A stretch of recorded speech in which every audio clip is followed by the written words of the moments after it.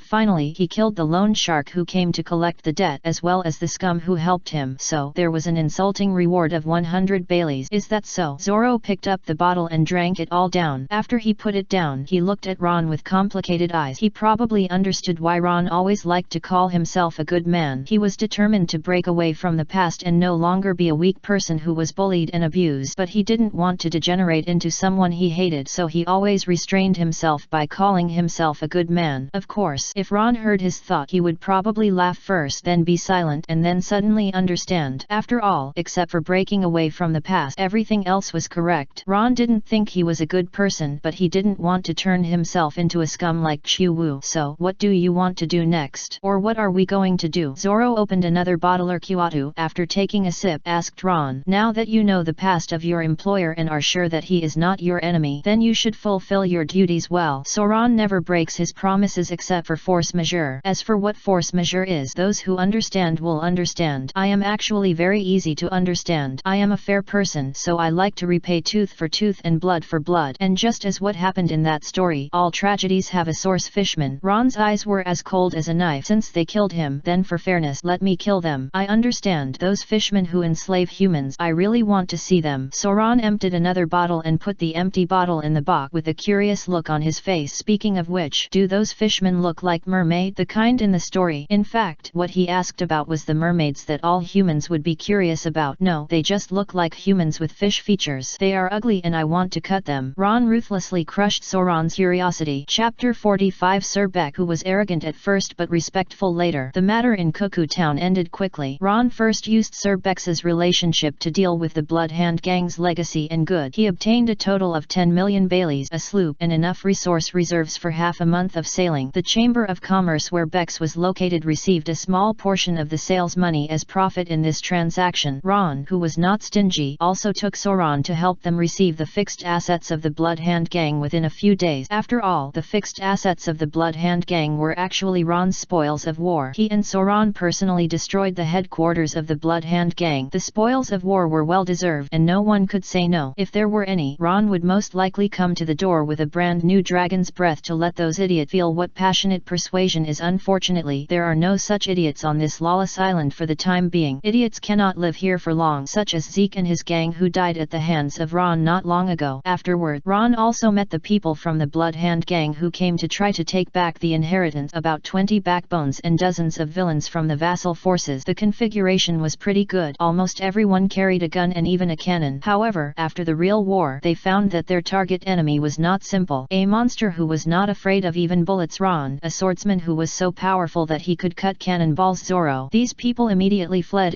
from Cuckoo Town at a speed that they could not even jump into the sea. It was just that the process was too hasty, making the sharks in the sea think they were welcoming a feast. What's not so good is that humans don't seem to be on the sharks' menu. If they find that it's not their dish after taking a bite, they will leave. But the smell of blood will attract sharks within dozens of miles nearby. Every shark will take a bite out of curiosity, and then the companions behind will repeat the process. How did those people end up? They screamed miserably. The people from the Chamber of Commerce were watching the show on the shore, and someone said it when they came back. And Ron also used the blood-sucking property of the Duran's blade in this battle, extracting a lot of vitality to feed back to himself. Health +1, health +1, health +1, and so on. This way of adding health to oneself by feeding back vitality unexpectedly bore the side effects of the Sharingan. Before the vitality accumulated in the body was exhausted, the burden of the Sharingan was much smaller for Ron. So, Ron began to use his wishes to instruct the compass to find the treasure of the Blood Hand Gang. Finally, the location was found on an uninhabited island near Cuckoo Island, a one-way treasure cave and a lot of mechanisms blocking the door and a dragon-breaking gate. The way to enter requires a key and a corresponding specific method. Zuko was right, that place was indeed very secret and it was almost impossible to obtain the treasure without him. However, Ron did not play by the rules. He had no key and no way to open it, but he had money ability. Mr. Luo directly found a large amount of gunpowder from Cuckoo Town and blasted the cave passage unreasonably. Then he found people from Cuckoo Town to clean up at all costs, and finally the treasure of the Blood Hand Gang fell into Ron's hands. No matter how strong and trap-ridden a man-made building is, it can be demolished. The only flaw is that it takes a long time. It took 5 days in total. During this period, some people from the Blood Hand Gang were still unwilling to give up after hearing about the treasure, and gathered a group of pirates to come. Perhaps they thought that the muskets were not good, so they used the cannons of the pirate ship to bombard. However, these scum still underestimated Ron and Zoro too much. The final outcome was that 4 pirate ships with different flags and a total of 162 pirates were left forever on the uninhabited island beach. The ship with a big hole was stranded on the long coastal beach. The mass of the ships with the sails lowered were full of pirate corpses tied by ropes. When the sea breeze blows, they will dance and sway back and forth. They are just like sunny dolls, but there are too many of them, which directly turns the whole beach into a supernatural scene. But it is also thanks to these pirate dancing with the wind. Ron hired the residents of Cuckoo Town with valuable items on their ships. During this period, Duran's sword drank blood and transformed into a temporary. The health bar replenished Ron's consumption. Ron was so moved that he almost erected a monument for them. What a nice person, coming from afar to deliver food. It's just that there were too many people sliding over, and he couldn't eat for a while. Afterward, the Chamber of Commerce behind Sir Bex dealt with the treasure and the spoils from the pirate with a total value of more than 25 million Baileys. However, Ron directly rounded up to 23 million Baileys and left some profit for the Chamber of Commerce to make. Even if he had the advantage in force, he couldn't let others make no money. Mutual benefit is the way to avoid risks. Cuckoo Town Pier. Mr. Ron supplies nautical chart and things that may be used for navigation. I have prepared them for you. Sir Beck, dressed in aristocratic clothes, stood on the pier plank road and nervously reported to a young man. His attitude was completely different from the arrogance in the past, but he was rarely restrained and considered his words. Sir Beck, can't you talk nicely? The young man chuckled. Of course, Ron was talking to Sir Bex at farewell. Don't get me wrong, there was no reconciliation and becoming friends. They just had value to each other and thought they should separate amicably to leave a possible channel. The Gus had already left Cuckoo Island and took the noble children to where they should go. So Captain Salin was not there, so it was Sir Bex who appeared. After all, he and the Chamber of Commerce behind him had benefited from the cooperation with Ron, so they naturally had to do a good job of showing their faces. Although in the news that Ron had inquired about, this Sir Bex was the product of love crystallization of close relatives, and as a new generation he had some defects in his brain, but if he was taught well he would not be too stupid. He clearly realized that he could not threaten Ron, but Ron threatened his life in return, and if cooperation could make him profitable, there would be a series of smooth cooperation. This is the role of personal force. Strong personal force will force a fool to talk to you calmly because he can't beat you and doesn't want to be beaten. Sir Bex heard Ron's teasing, and his noble nature was still extremely angry for a while. Then he smiled and said, yes, you have a big fist and you are right. Mr. Zorro. The swordsman Span on the side didn't know the inner torment of his employer and looked at the sloop in the waves with admiration. A lazy green-haired swordsman leaned against the side of the boat. After learning that the other party was a pirate hunter and that his employer Ron had cooperated with his employer Sir Beck, he immediately went to apologize and treated Zorro to a drink, although he lost a lot of money because the other party was too greedy. Chapter 46. Set sail Kokosia village. But the swordsmanship exchange during the period still made Span feel benefited a lot. The other party was a powerful swordsman who was truly above his swordsmanship realm, and perhaps he was only one step away from the legendary steel cutting. He is much younger than himself, so Span is very envious and even now has a sense of respect for Zorro. He can probably only be regarded as a swordsman, making money and living by sword, but that's all. And Zorro is a powerful swordsman who has already stepped into his own sword. The gap between the two sides is incredible. Seemingly aware of Span's gaze, Zorro slightly opened his eyes and nodded. Although this swordsman was quite offensive before, it was okay to see that the other party apologized and treated him to a delicious meal. This experience is also a kind of practice. Seeing Zorro's response, Span subconsciously nodded and his heart was extremely excited. It was as if the idol he was chasing was talking to him up close. Very happy. I feel very honored. On the other side, Ron's hypocrisy with Sir Bex just came to an end. Then we'll meet again, Sir Beck. Ron saluted and prepared to leave, and the pink-haired boy was already on the boat ready to set sail. No, it's better not to see each other again, Sir Bex complained in his heart, but on the surface he didn't dare to say a word. He could only keep a stiff smile and nod, looking very honest. Every second he breathed beside the evil Luo, he felt that his life was threatened. It's not that he thought the civilians were so bad, but this guy was really destructive. On the first day after arriving in Cuckoo Town, he eliminated the largest local gang and had a thorough black-eating black battle. Then because of a treasure, he killed 4 pirate groups in half a month. There were at least more than 100 pirate corpses hanging on the mast of the abandoned ship on the beach of the uninhabited island. Although they were all small pirate groups with little reputation, they carried a sword and cut through the pirate array, and after they were done, they asked people if their eyes were dry. Always made Bex worry about accidentally angering the other party and being chopped by a sword. What if, in order to avoid this risk, he has been acting cautiously? Maybe when he goes back his father will say that he,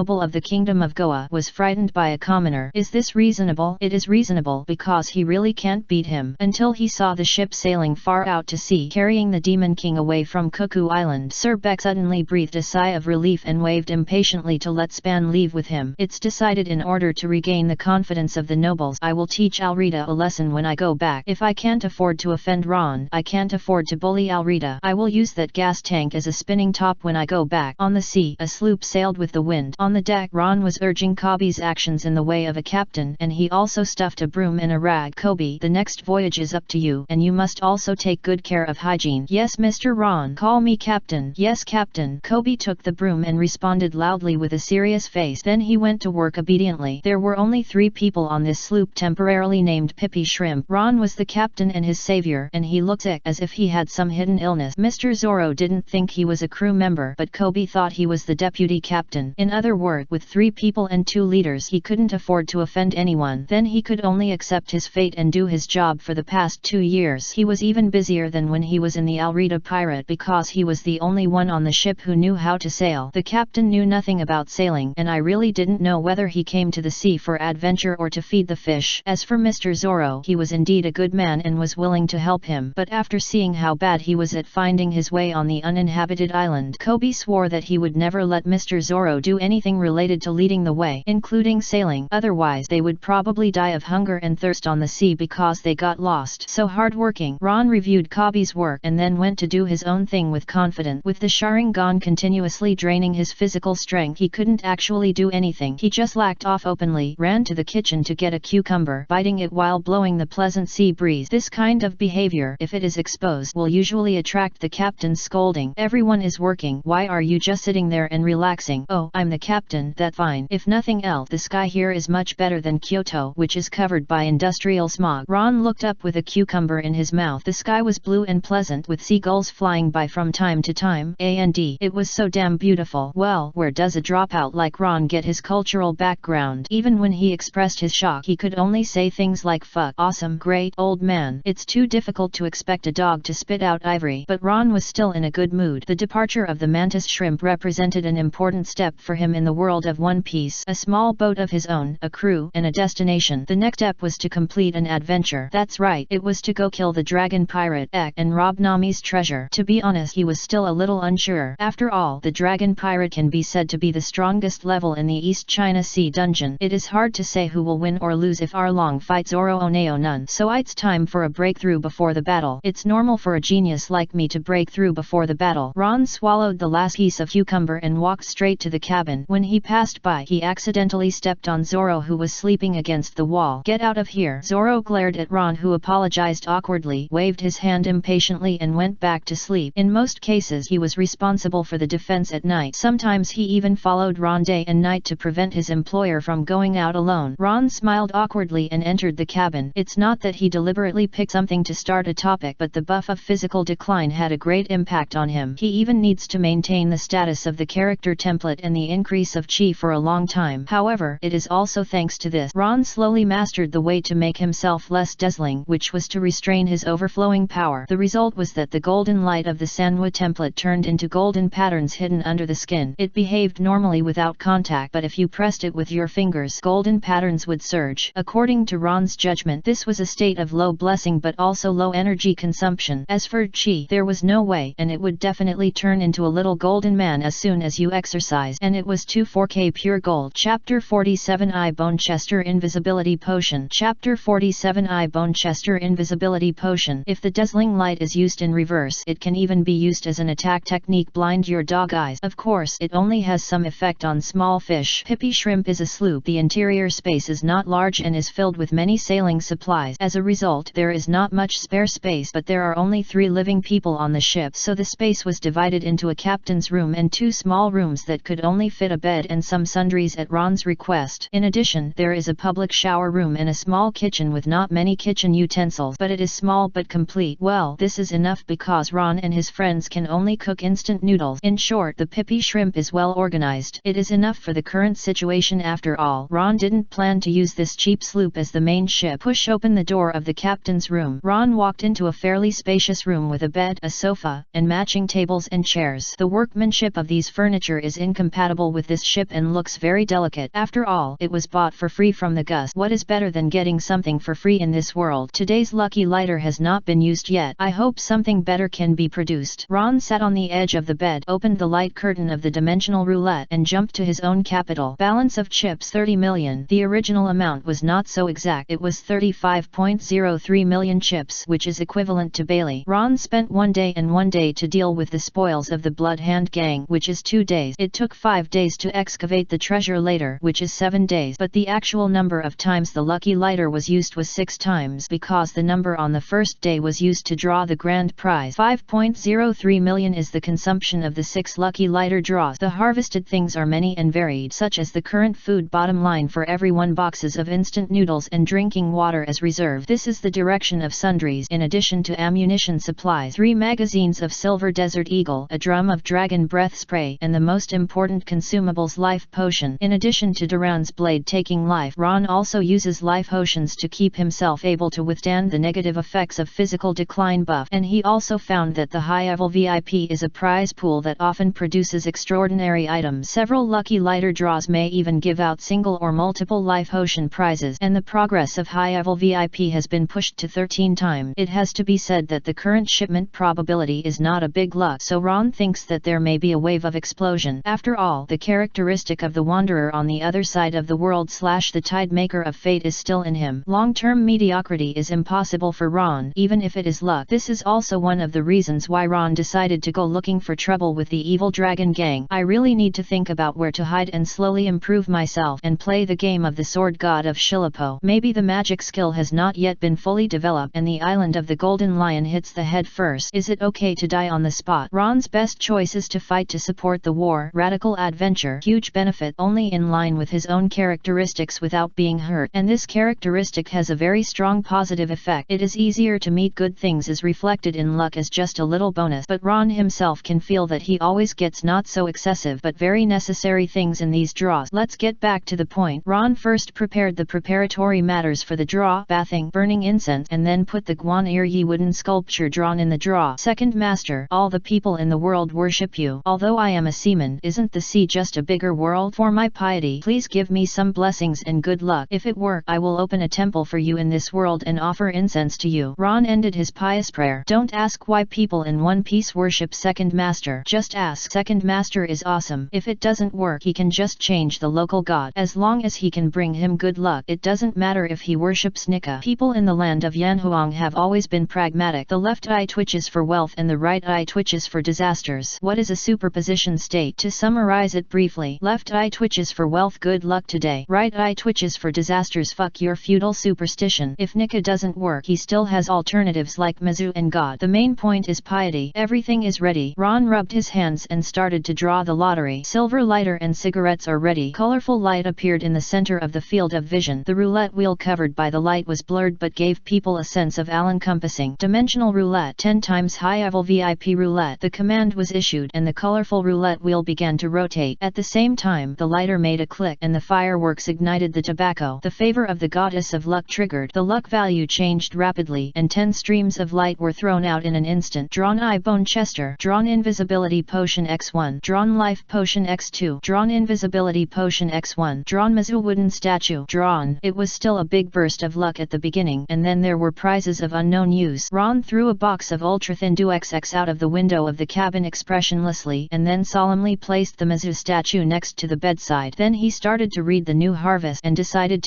whether to stay or go based on the harvest. Eye bone Chester. Origin, famine. Type, magic item. Effect, when the eye bone is picked up, a Chester will be summoned from nothingness. This creature has the ability to store space and can store 9 grid. Items will be stored in grid and they cannot be stored when the grids are full. This creature only moves with the eye bone, can be hurt, and has an average movement speed. After death, all items will explode, but if attacked by fire, they will burn together with the stored items. After death, Chester will be reborn in 24 hours, specifically the eye bone. Consumption, none. Features, space, invisibility potion. Origin, my world. Type, magic drug. Effect, invisibility of the covered objects in the form of gas, but the collision volume will not disappear, and the duration is 180 seconds. Consumption, none. Fuck, transparent world. This was Ron's first thought when he saw the description of the invisibility potion, and then he immediately abandoned this bad idea when he found that the duration was only 3 minute. Although 180 seconds is much longer than 3 seconds, he refused to think that his durability would not exceed 180 seconds. What transparent world is he? Ron, that kind of person. Moral corruption. The world is going downhill.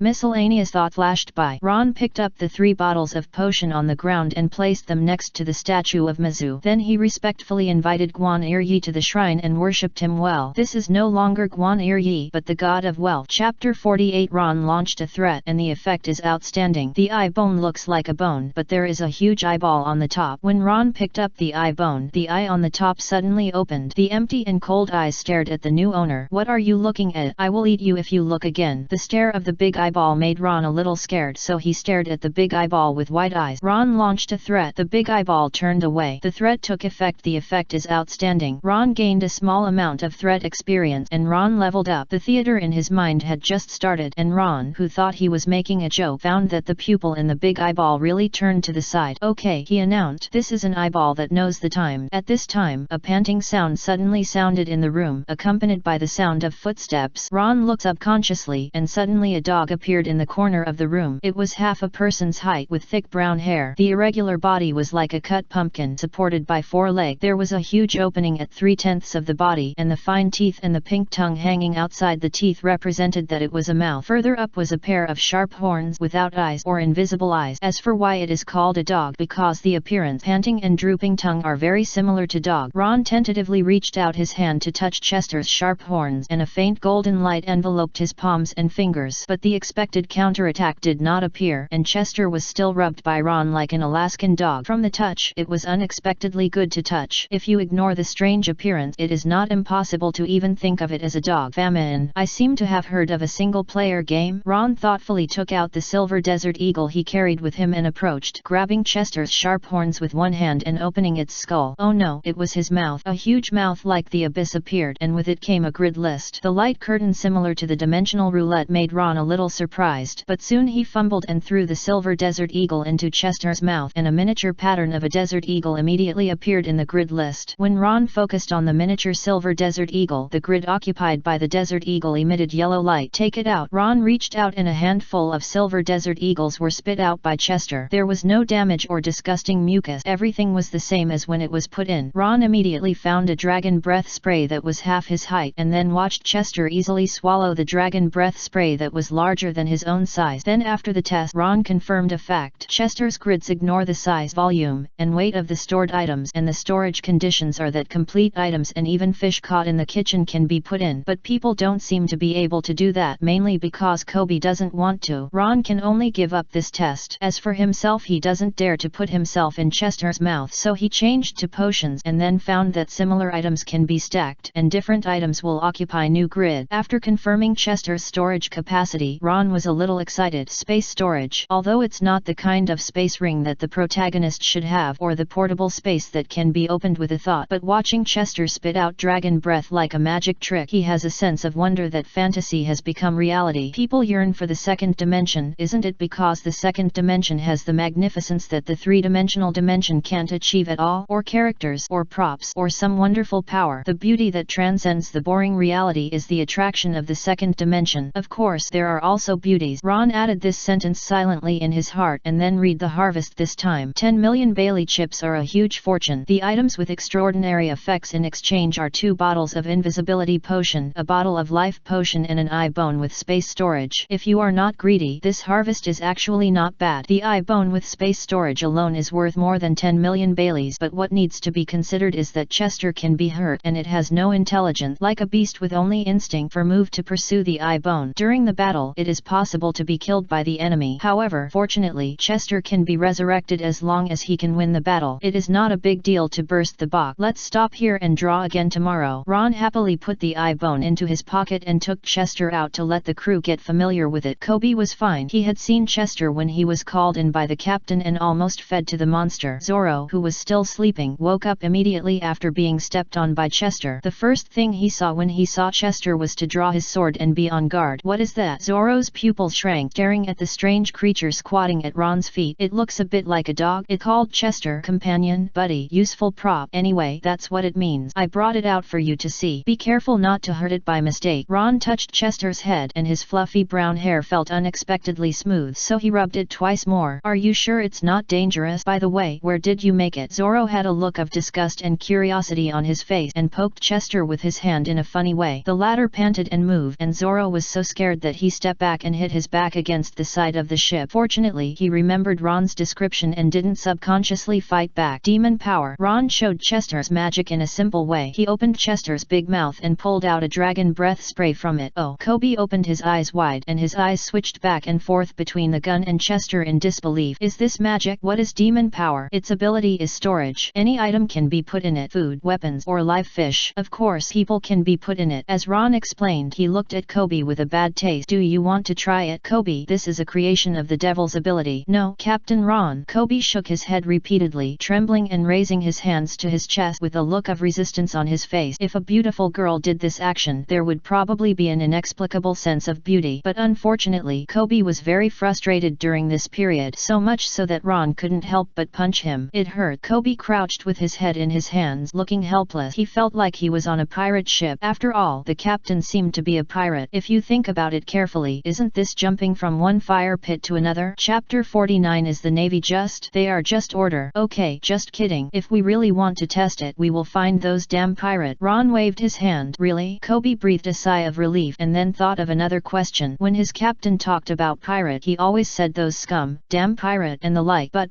aren't you a pirate, Captain? Pirate? Kobe, I never think I'm a pirate. You think I'm a pirate just because the Navy has offered a bounty on me? But Ron asked in surprise, why should people be defined by others? Hey? Kobe was a little confused. Most pirates would only be happy if they were offered a bounty. He had never seen a pirate who seriously said he was not a pirate. But aren't those offered a bounty by the Navy pirate? Kobe, maybe you don't understand, but to me the Navy never means right or justice. They are just order. Ron smiled. But the Navy is just. Everyone thinks so. It seems that because it involves the Navy, he expected. Kobe actually began to refute. Although I don't know why Captain Ron was rewarded, and it's only 100 Baileys. But since the Navy has offered a reward, Captain Ron must have done something bad. Right? Really? In your eyes the Navy is like this? That's right. Ron didn't get angry, but just sympathized and sneered. Yes, Kobe, I killed someone so I was rewarded. Even the person who offered the reward despised me to the extreme and offered a reward of 100 Baileys. But I don't think I have committed any crime. If the laws of the world cannot give justice, then private revenge is legal and sacred from that moment on. It's like a villain attacked an ordinary person and wanted to kill him but was killed by an ordinary person. Then when the judge ruled that ordinary self-defense was excessive or even a crime, would you think it was right?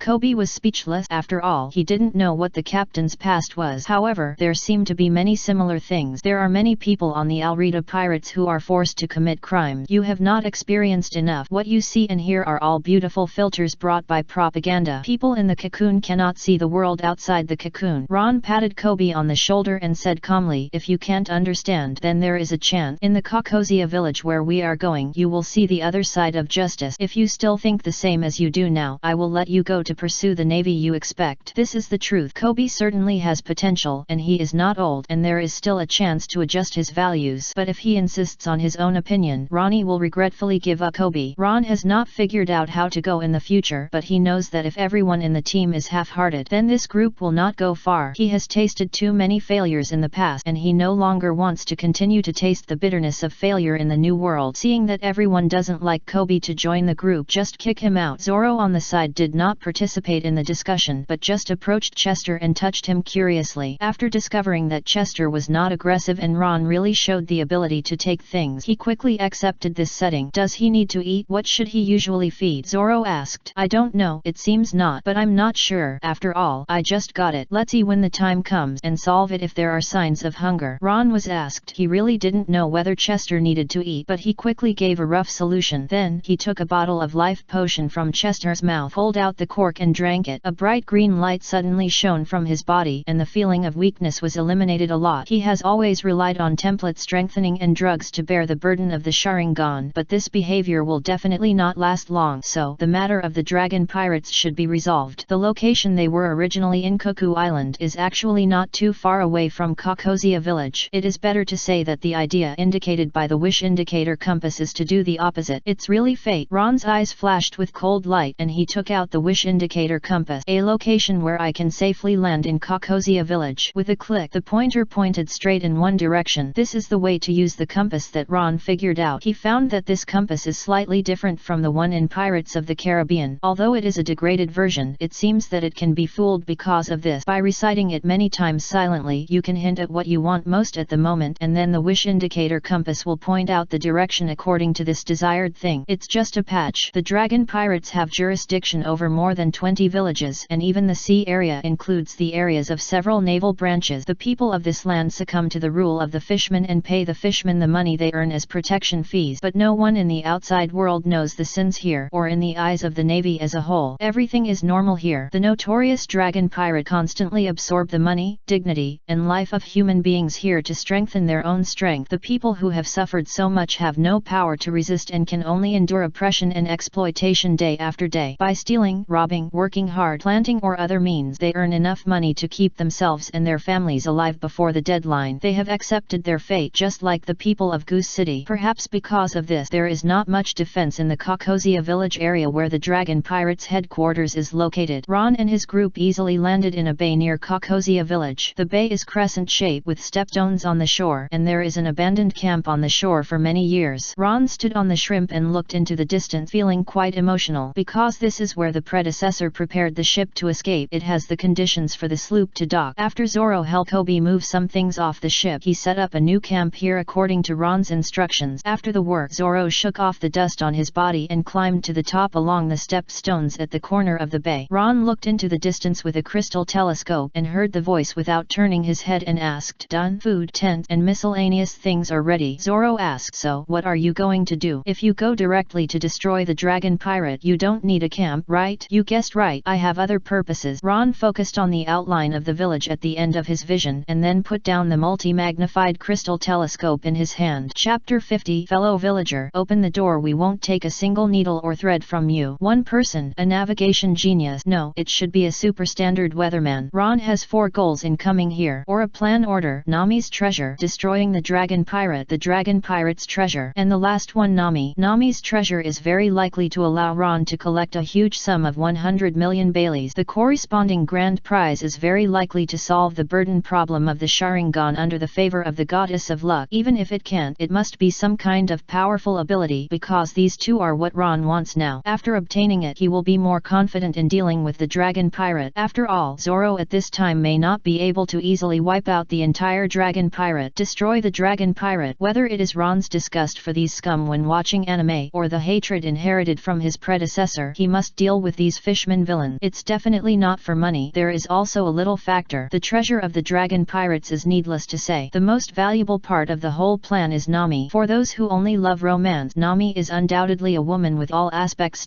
qualified. No, it should be a perfect beauty. The appearance, figure, and essence are all impeccable, except that her greedy personality is a little difficult to deal with. But people are not machines. How can they be perfect in every aspect? Besides, Ron is also greedy for money. For people who consider reality more, Nami's talent for navigation is almost irreplaceable. She can sense the changes in the weather with her skin alone, and she is a talent that even people like Golden Lion want to snatch away as soon as they find out. As a navigator, her talent is off the chart. The background of One Piece is the great navigation, and it is obvious how important a navigator with superstandard talent is. And Ron is both the former and the latter. Only children make choice. She wants them all. But he doesn't plan to go directly to solve the dragon pirates and then invite Nami to join the group. Helping someone in need and repaying a favor are two different concepts, and he wants to rob Nami's treasure first, and he is a preconceived villain, so it is difficult to achieve the goal in a gentler way. You can only make a more complicated plan and then follow up and correct it. Is there such a person in this place? Zoro looked in doubt in the direction Ron had looked at before, but there were only mountains in sight. Don't look, take a rest. We will set off in half an hour. Ron put away the crystal telescope. He had tried to use the wish to indicate the compass a few days ago. Nami has returned. She should still be in the rest period after just completing an adventure. It is almost dusk in the afternoon now, and it will be almost dark if we rush over. Waiting or checking the water meter can be accepted. Anyway, Nakago can't run away in Nami. Then next, it's time to collect the debt. Ron laughed and began to look forward to the interest. Caucosia village. In the orange orchard, Nakago, who had been busy all day, had just cooked and sat at the table with his chin in his hand waiting for Nami to come back. She has short blue hair and her skin looks a little dark because of the scorching sun, but she is unexpectedly not ugly but has the temperament of a dark-skinned beauty. There is a red headband on her head and blue tattoos on her arms and upper chest, which were deliberately done to comfort her sister, Nami. Nami, who was tattooed with a dragon by the dragon pirate. The slightly tired pretty face was now filled with worry because her Nami went to Arlong's paradise, which is the base of the dragon pirate. Because she needs to maintain her status as a cotter of the dragon pirate, she must be servile. But both Nami and she know that those fishmen have never taken humans as companions. Even Nami, as a cotter, was forcibly requisitioned only because of her talent as a navigator. Nami brought back another fortune, more than 70 million Baileys. But will that bastard Arlong really keep his promise? 100 million Baileys can buy the village and get us out of the situation of being exploited. That fishman bastard will not let go of Nami, right? After all, Nami has such a talent, and if we were not weak, I'm afraid she would never work for Arlong. Nakago was worried and pessimistic about the future, but she had never mentioned this to Nami. Her sister was already under a lot of pressure. She had to put on a smile in front of the murderer of her mother, endure the exclusion of the fishmen for her and the villagers of Kokosia village, help them draw nautical chart, and steal from pirates to redeem the village's funds. All kinds of things were put on a 17-year-old girl. As a sister, how dare she put more pressure on her? At least, compared to the navy that Mr. Jian said, the redemption conditions given by Arlong were at least visible. It's a pity that I can't fight and I'm not as smart as Nami. Arlong won't allow me to leave the village, otherwise I would have to help Nami bear some of the burden. Nakago couldn't help sighing, but soon she patted her cheek with her hand, and her expression changed from decadent to firm. She couldn't help Nami directly, but at least she had to do her part. Go see how the black-bone chicken soup is cooking today. Nokaigao got up and prepared to see how the dinner was, but there was a knock on the door behind her. Knock on the door? Nami would not knock on the door when she returned home. Visit? At this time, Nokaigao paused and turned to look out the window. The afterglow of the evening shone on the windowsill. There were two slanted shadows outside the windowsill, one in front and one behind. Why would there be visitors at this time? Villagers usually don't come when Nami comes back. To avoid Along thinking that we are doing something and causing trouble. Even if it is Uncle Aiken, he will only show up at night at most. After all, he is the policeman in the village. Nokaigao picked up the shovel next to the door and planned to peek at the visitor through the window without saying a word. She thought that maybe the desperate villagers wanted to do something, or maybe people from other villages happened to come here. However, at this time, the door was knocked, accompanied by shouting, "Fellow villager, open the door." "Fellow villager, don't worry, we are good people, we won't take anything from you." Nokaigao, what the hell? She thought about it and simply answered, "I can't open the door, the person is not here." "Oh, the person is not here." Zoro. Ron outside the door nodded, as if he believed it. A question mark appeared above Zoro's head, and he looked confused and didn't know how to respond. "Are all the people from Kokosia village so weird? The guy next to me is weird, and the one inside is even stranger." But at this time, he heard Ron say casually, "No one means no owner. We are lucky to find a house today. Let's live here tonight." Zoran, no Kijao. Wait, are you talking like a human being? Before the two of them could react, Ron kicked the door open and rushed in. The palm and fingers with golden patterns grabbed the shovel that fell with a whoosh. Chapter 51. Move everything except needles and thread. What a great strength. No Kijao's pupils shrank, and she tried to pull out the shovel and hit the other party again, but the shovel in her hand seemed to be clamped by pliers, and she couldn't move at all. And the man in front of her made another speech that made people black out. "Who are you? Why are you in my house?" "This is my house." No Kijao blushed, but still couldn't pull out the shovel. "Don't move. Don't you know I have a gun?" Ron tilted his head and pointed the black muzzle of the silver desert eagle at the dark-skinned beauty's forehead. "Have you always been so brave, miss?" Nakago felt the cold touch on her forehead and froze instantly. The flintlock was a style she had never seen before, but she instinctively felt the danger. This is true. Is this his plan? It's so weird. Let's see. Zoro watched this scene in silence, never expecting that the situation would develop in this direction. Sure enough, Ron is the weirdest one. "What do you want to do, strange outsider?" Nochigo resisted the urge to complain about the other party's strange eyes. When faced with an unexpected situation, she quickly calmed down and made it clear, "This is the territory ruled by the dragon pirate. If you want to do something, you should consider the consequences first, right? Besides, I come from a poor family. I make a living by growing oranges and don't have much savings." As she said that, she let go of the shovel and raised her hands to show that she had no idea. "Oh, Aaron, the fishman with a bounty of 20 million Baileys. Of course I know. After Ali, I'm also from Kokosia village, Miss Nochigo." Ron chuckled and shook the muzzle of the gun, motioning Nochigo, who looked surprised, to sit down. "Are you from Kokosia?" "Of course, it's real. Otherwise how would I know your name? Your eyes will make people impress." "How can I know? I seem to have seen you before." Nochigo looked at Ron's face carefully. While the strange eyes attracted attention, the young face became more and more familiar. She suddenly opened her beautiful eyes and suddenly remembered a person who had disappeared for many years. "You are Koya Koya from the old fisherman's family. Didn't you escape?" Oh, it's rare that you still remember me. After all, our previous relationship is just like someone in the village. But it's meaningless to talk about this now. Let's talk about something practical. Ron kept the gun pointed at him and sat opposite Nakago. Let's talk about it. Regarding Nami stealing my gem worth 5 million Baileys, I think she should have mentioned to you about a poor guy on Cuckoo Island. For the sake of being a Kokojian, I kindly helped her kill the pursuers, but Nami cut open the secret pocket in my clothes and stole the gem inside. Speaking of this, Ron was heartbroken. Is there still the king's law? Is there still law? Doesn't her conscience hurt? 3 questions in a row made Nakago's pupils shrink slightly, and he obviously remembered something. The idiot pirate who took advantage of her but was soon retaliated by her is the Koya who came to her with a gun. No wonder he came so quickly and directly. However, there is a doubt. You surrendered to Arlong? Noki asked coldly. Really smart, but I guessed wrong. Ron smiled, his eyes a little cold. I won't work for the fishmen. This time I came back for a purpose related to Arlong's gang. What? Kokadish called, looking up at the stars. Noki was puzzled and had no way to understand the current situation. What the hell is looking up at the stars, and what does it have to do with the fishmen? If Koya didn't work for Arlong, how dare he bring people to Kokozia village? That's the dragon pirate. He doesn't think that he can solve the dragon pirates with the swordsman with green algae hair? Nakago's mind was full of question marks, but the other party obviously would not give her an answer. Okay, let's talk about compensation. Ron put away the silver desert eagle. He felt that he was still a little polite. Nami stole a bag of gems worth 5 million Baileys from me. There is no doubt about that. I need to recover the stolen goods and compensate. The request is not high, just 100 times. 100 times of 5 million. 500 million Baileys? God, the request is not high. 100 times of 5 million Baileys is 500 million. The money that Aaron proposed to redeem the village was only 100 million Baileys, and you ask for 500 million. Nakago's eyes twitched. She originally thought that compensation would keep things safe. Now she can only threaten. Nami is indeed my sister, but I definitely don't have your gems here. If you don't believe me, you can search this house. And Koya, I don't know what happened after you left the village, but you have to know that those fishmen are very sensitive to outsiders. Nami is still a member of the Dragon Pirates. One of the cotters of the Dragon Pirate. If something happens, you may not be able to get away. No, Gjo warned like this. She did not feel ashamed of herself for using the tiger skin of the Dragon Pirate. Dignity is based on being alive, and it was already difficult for her to be alive. You also know that I am a villager, so you should know that I also know that Nami's cotter status is no different from a prisoner. Aaron just wants her to use her talent to serve the fishmen. Most people in this village put their hopes on Nami, and I used to be one of them, but I still came back and came here. Ron smiled and spread his hands. So you should know that it is useless to threaten me with the Dragon Pirate. Besides, I have already been rewarded by the fishmen. As for the gem you mentioned, it is not here. To be honest, I don't want to argue with you about this. If you want to reason, it's not impossible, but I have to introduce it first. At this point, Ron took out the silver desert eagle again, still smiling. It called reason. If you want to reason, you have to talk to it. Nokai Gao bit her pink lips, clenched her hands into fists, and then had to relax. Her beautiful eyes were full of anger and helplessness. You are robbing. How can I have 500 million Baileys to give you? And you couldn't even move a needle and thread when you knocked on the door just now. She stole my gems, and she should be punished for doing something wrong, right? Ron said calmly. Besides, I won't break my promise. Was there any problem with moving everything except the needle and thread? What a rogue statement. Anyway, I don't have it. The whole orange orchard can only be sold for 1 or 2 million Baileys at most. How can I have 500 million if you want? Nakako no longer tensed up, leaning back in her chair and crossing her leg. She was giving up with a very direct attitude of money is better than life. She knew Nami had a bottom line and would only steal from pirates and villains. Chapter 52. I have a high moral standard, so let's go to the creation of a human being. Kaya's current behavior has indeed proved this point. The other party is not a good person. As a sister, what she has to do is to help Nami to avoid this disaster as much as possible. The amount of 500 million Baileys is not enough even if all the treasures are handed over. No, it should be that even if they sell all the sisters, they can't get that much money. Reconciliation is no longer possible. All we can do is to keep the money Nami has worked hard to earn. That is the last hope of the people of Kokozia village and the long-cherished wish that Nami has persisted in fighting until now. As a sister, she has been a drag. At worst, she will give up her life. At this moment, Nakago seemed very calm and resolute. She was not scared by the gun in front of her at all. She even didn't care about her own life, because this is the responsibility of a sister. Very decisive attitude. You are a good sister. I began to admire you. Ron smiled. But you need to consider one thing. Nami will not be willing to let herself lose another relative. She will be willing to pay a lot, including the 100 million berries saved to redeem the Kokozia village. Nakago Nakako was silent for a while and suddenly asked, "Are you really not working for Eren?" The other party knew too much. He had not heard from him for several years since he left Kokozia village, but he seemed to be familiar with everything. As one of Nami's many playmates, Koya used to be praised for being honest, obedient, and able to cheat him for pocket money, but now she is completely unpredictable, as if she has become a different person. For me, those fishmen need to be eliminated. Hatred will only take root in people's hearts and grow stronger instead of disappearing with time. I will twist off the shark head of that stupid bird Eren sooner or later. Use it to commemorate my parents who died of overwork in the past and to repay the hatred that forced me to flee my hometown. Ron clarified with the simplest word, and the hatred in his words could not be concealed at all. Eren would not take such a person who hates fishmen as a running dog. No, Kaigao extinguished his original idea and tried to negotiate. I only have 10 million Baileys. You don't really think we can save up 100 million Baileys? Unfortunately, 100 times tribute is still my philosophy. Then what do you want? No, Kaigao couldn't help but sit up straight. I thought you really came to collect debts at first, but you are a little bit strange. You know I can't take out 500 million Baileys. You are unwilling to accept all I can take out at present. What do you want? No, Kaigao's voice paused as if she realized something, and suddenly her beautiful eyes widened. You want Nami? Your target is her? If it's for Nami, everything can be explained. Kaya must know Nami's talent. He is originally from Kokozia village, and people of the same age also know Nami's talent in sailing. After all, it was because of Nami's talent that the fishmen forcibly recruited her as a cotter of the dragon pirate. Judging from the current situation, Kaya wants their treasure and Nami, so the 100-fold return of the bag of gems becomes a reason. They definitely can't pay back 500 million Baileys, but it doesn't prevent Koya from making Nami and even her lose together. Compared to the sailing value brought by Nami's talent, what is 500 million Baileys? Ron took a breath of cold air, and he was ready to put pressure on his own plan.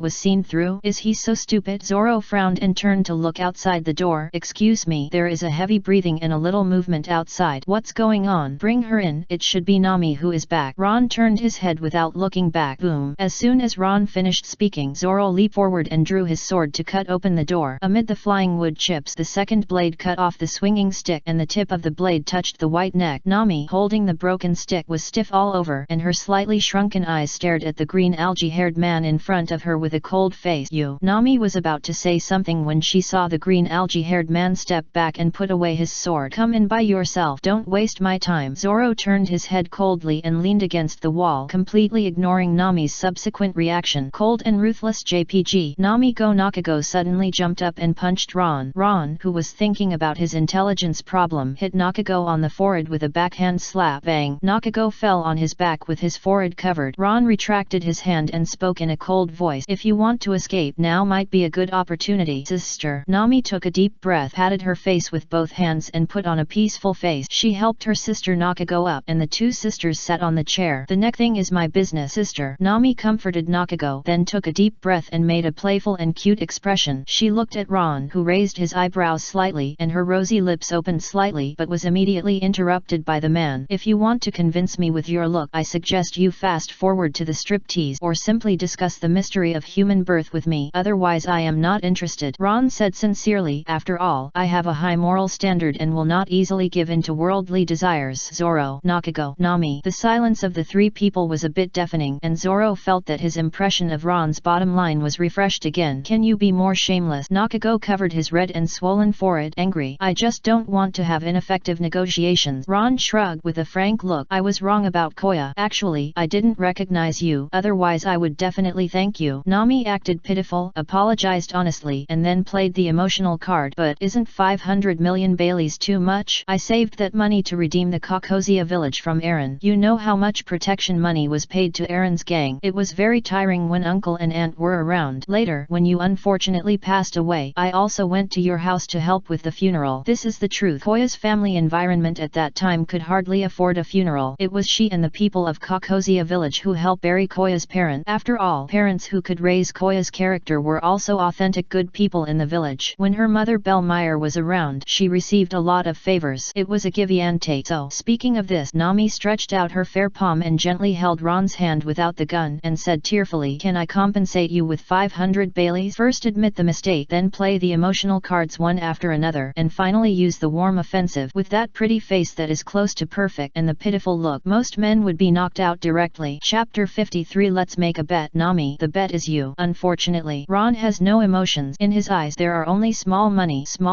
and small money. I accept your apology and thank you for your care at that time. To express my gratitude, 400 million Baileys are fine. Ron shook the silver desert eagle expressionlessly. 100 million Baileys is already a lot. If you want to continue to reduce it, you have to talk to me about the reason in my hand. Maybe a little aggressive, maybe a little unreasonable, but don't forget that it was Nami who cheated him first. It's not in line with Ron's tendency to take revenge with blood for blood. Kaya, don't go too far. Nokai slammed the table and stood up, looking angry. You are also from this village, and you are also the one who was oppressed by the fishmen and finally escaped. But there are still many people here who are still living under the oppression of the fishmen. 100 million Baileys is the price that Aaron offered to Nami. As long as she can collect 100 million Baileys, she can redeem the village. At that time, everyone will not have to live under the oppression of the fishmen. We are less than 30 million away from this goal. But if you take the money and take Nami away, it means we have to fight to the end. Even if we ask for help from the dragon pirate, we will not let you get what you want. Ron raised his eyebrows slightly. Sister, don't get excited. I'll say this. Nami glanced at Ron's changing expression and immediately interrupted. Koya, I can go with you. After all, I can't resist you, but if you just want to take me away, whatever you want me to do next, it will be forced. I can't guarantee that I will do things for you peacefully, but if you help us redeem the village and fulfill everyone's long-cherished wish, I will voluntarily go with you. Now I'm just short of 30 million Baileys. As long as you can help me complete this deal, let Caucosia village is back in the hands of the villagers, and I can do whatever you want me to do. She emphasized on anything, but in fact this is a retreat to advance rhetoric. She is obviously in an absolute disadvantage, and she can't stand up to it either by reason or force, but she relied on retreating and showing weakness to make people feel that she had taken a big advantage, and she even seized Ron's needs for her to negotiate and directly put forward the rhetoric that there seemed to be two choices, voluntary and force, but in fact there was only one choice. After all, after redeeming the village, Nami was completely free of worries. If Ron wanted to take her away, he would obviously have to fight the dragon pirate first. No matter who wins or loses, she actually won't lose. For a 17-year-old girl, coming up with such a rhetoric in such an extremely abrupt and powerless situation can already show Nami's attainments in rhetoric. She is worthy of being a person who can break bones when buying clothes in a store. Ron actually didn't feel anything about this. He was just paying attention to one point, a point that was mentioned repeatedly. You really think Aaron will keep his promise? Ron stared at the two people in surprise. As soon as he said this, the room fell into silence. It's better than seeing no hope, Nakajayo replied faintly. If Aaron breaks his promise, I won't do things for him honestly. Nami had a firm face, and her pretty face had a bit more manly temperament. Haha, interesting. Ron put away the silver desert eagle neatly, restrained his hostility, and crossed his fingers on the table. Why don't I tell you how bad the fishman can be? Aaron will not break his promise. He will only congratulate you before you are about to redeem the village. Then, it will notify the base commander of the 16th branch of the Navy, Colonel Mouse, and let the other party take your treasure from the orange orchard in the form of receiving a report. Because you, Nami, are a pirate on the Navy's bounty order. Ron looked at the two people with slightly changed expressions in a joking manner, and said coldly, the Navy soldiers will not kill you or your sister. At most they will injure those who dare to resist. After all, they know that Nami is the person Aaron needs. If the Navy kills her, the angry Aaron will make the 16th branch of the Navy, as a partner, pay the price. Then, you lose the treasure you have accumulated for a long time. Aaron will express regret for this and promise that the deal will not be cancelled. And when you accumulate 100 million Baileys again, the same story will happen again. This is the reality. You are talking nonsense. As soon as Ron finished speaking, Nami jumped up like a wild cat, her beautiful eyes full of anger and the deepest fear. She was afraid that the Lycoya said would become a reality. She ventured out of Caucosia village and joined those dirty pirate villains, stealing money by deception, lies, theft and other despicable methods. Sometimes she was hunted down, imprisoned and executed, or even worse. So far, Nami has relied on her own intelligence to escape those terrible things, but she has to face similar dangers every time she goes out to sea. Why did she persist until now? Isn't it for the difficult but possible promise made by Aaron? 100 million Baileys can redeem your village from me. How about it? It's a good deal, right? This is the condition you have. She believed it until now and worked hard until now. If Koya's words are true, then all efforts are meaningless. So, Nami will be angry, scold, and be afraid. How can the Navy cooperate with pirate? Naka's voice trembled a little, but he still calmly pointed out the unreliable point. If the Navy did not collude with the pirate, then the dragon pirates occupied more than 20 villages as their territory. Why were they not attacked by the Navy? Ron looked at the two with pity. If you don't believe it, then let's take a gamble. The conditions are very simple. I will take away the treasure you hid in the orange orchard. Then, Nami, you only need to repeat to Eren to confirm whether his promise is valid and reveal that you are about to redeem Kokosia village. If everything is in place and there are no accidents within a week, you win. I will pay the failed bet, exempt the compensation of 400 million Baileys, return the money taken away to you, and make up for the vacancy of 30 million Baileys. But if the Navy arrives here and searches the orange orchard within a week, then you will be the loser. Ron's voice became low. Your failed bet is very simple. First of all, you belong to me from body to heart. The compensation of 400 million berries will become a debt, and the money from the orange orchard will be repaid as soon as possible. Just pay me back the rest slowly, in the form of a navigator's salary. Your target has always been me. Koya, you are not as cute as I remember. Nami took a deep breath and nodded. I promised you. Do you need me to take you to get the money? No, it's a simple matter to find your treasure. Ron shook his head, stood up and waved to Zoro. See you in a week, ladies. He turned and left, taking out the wish indicator compass.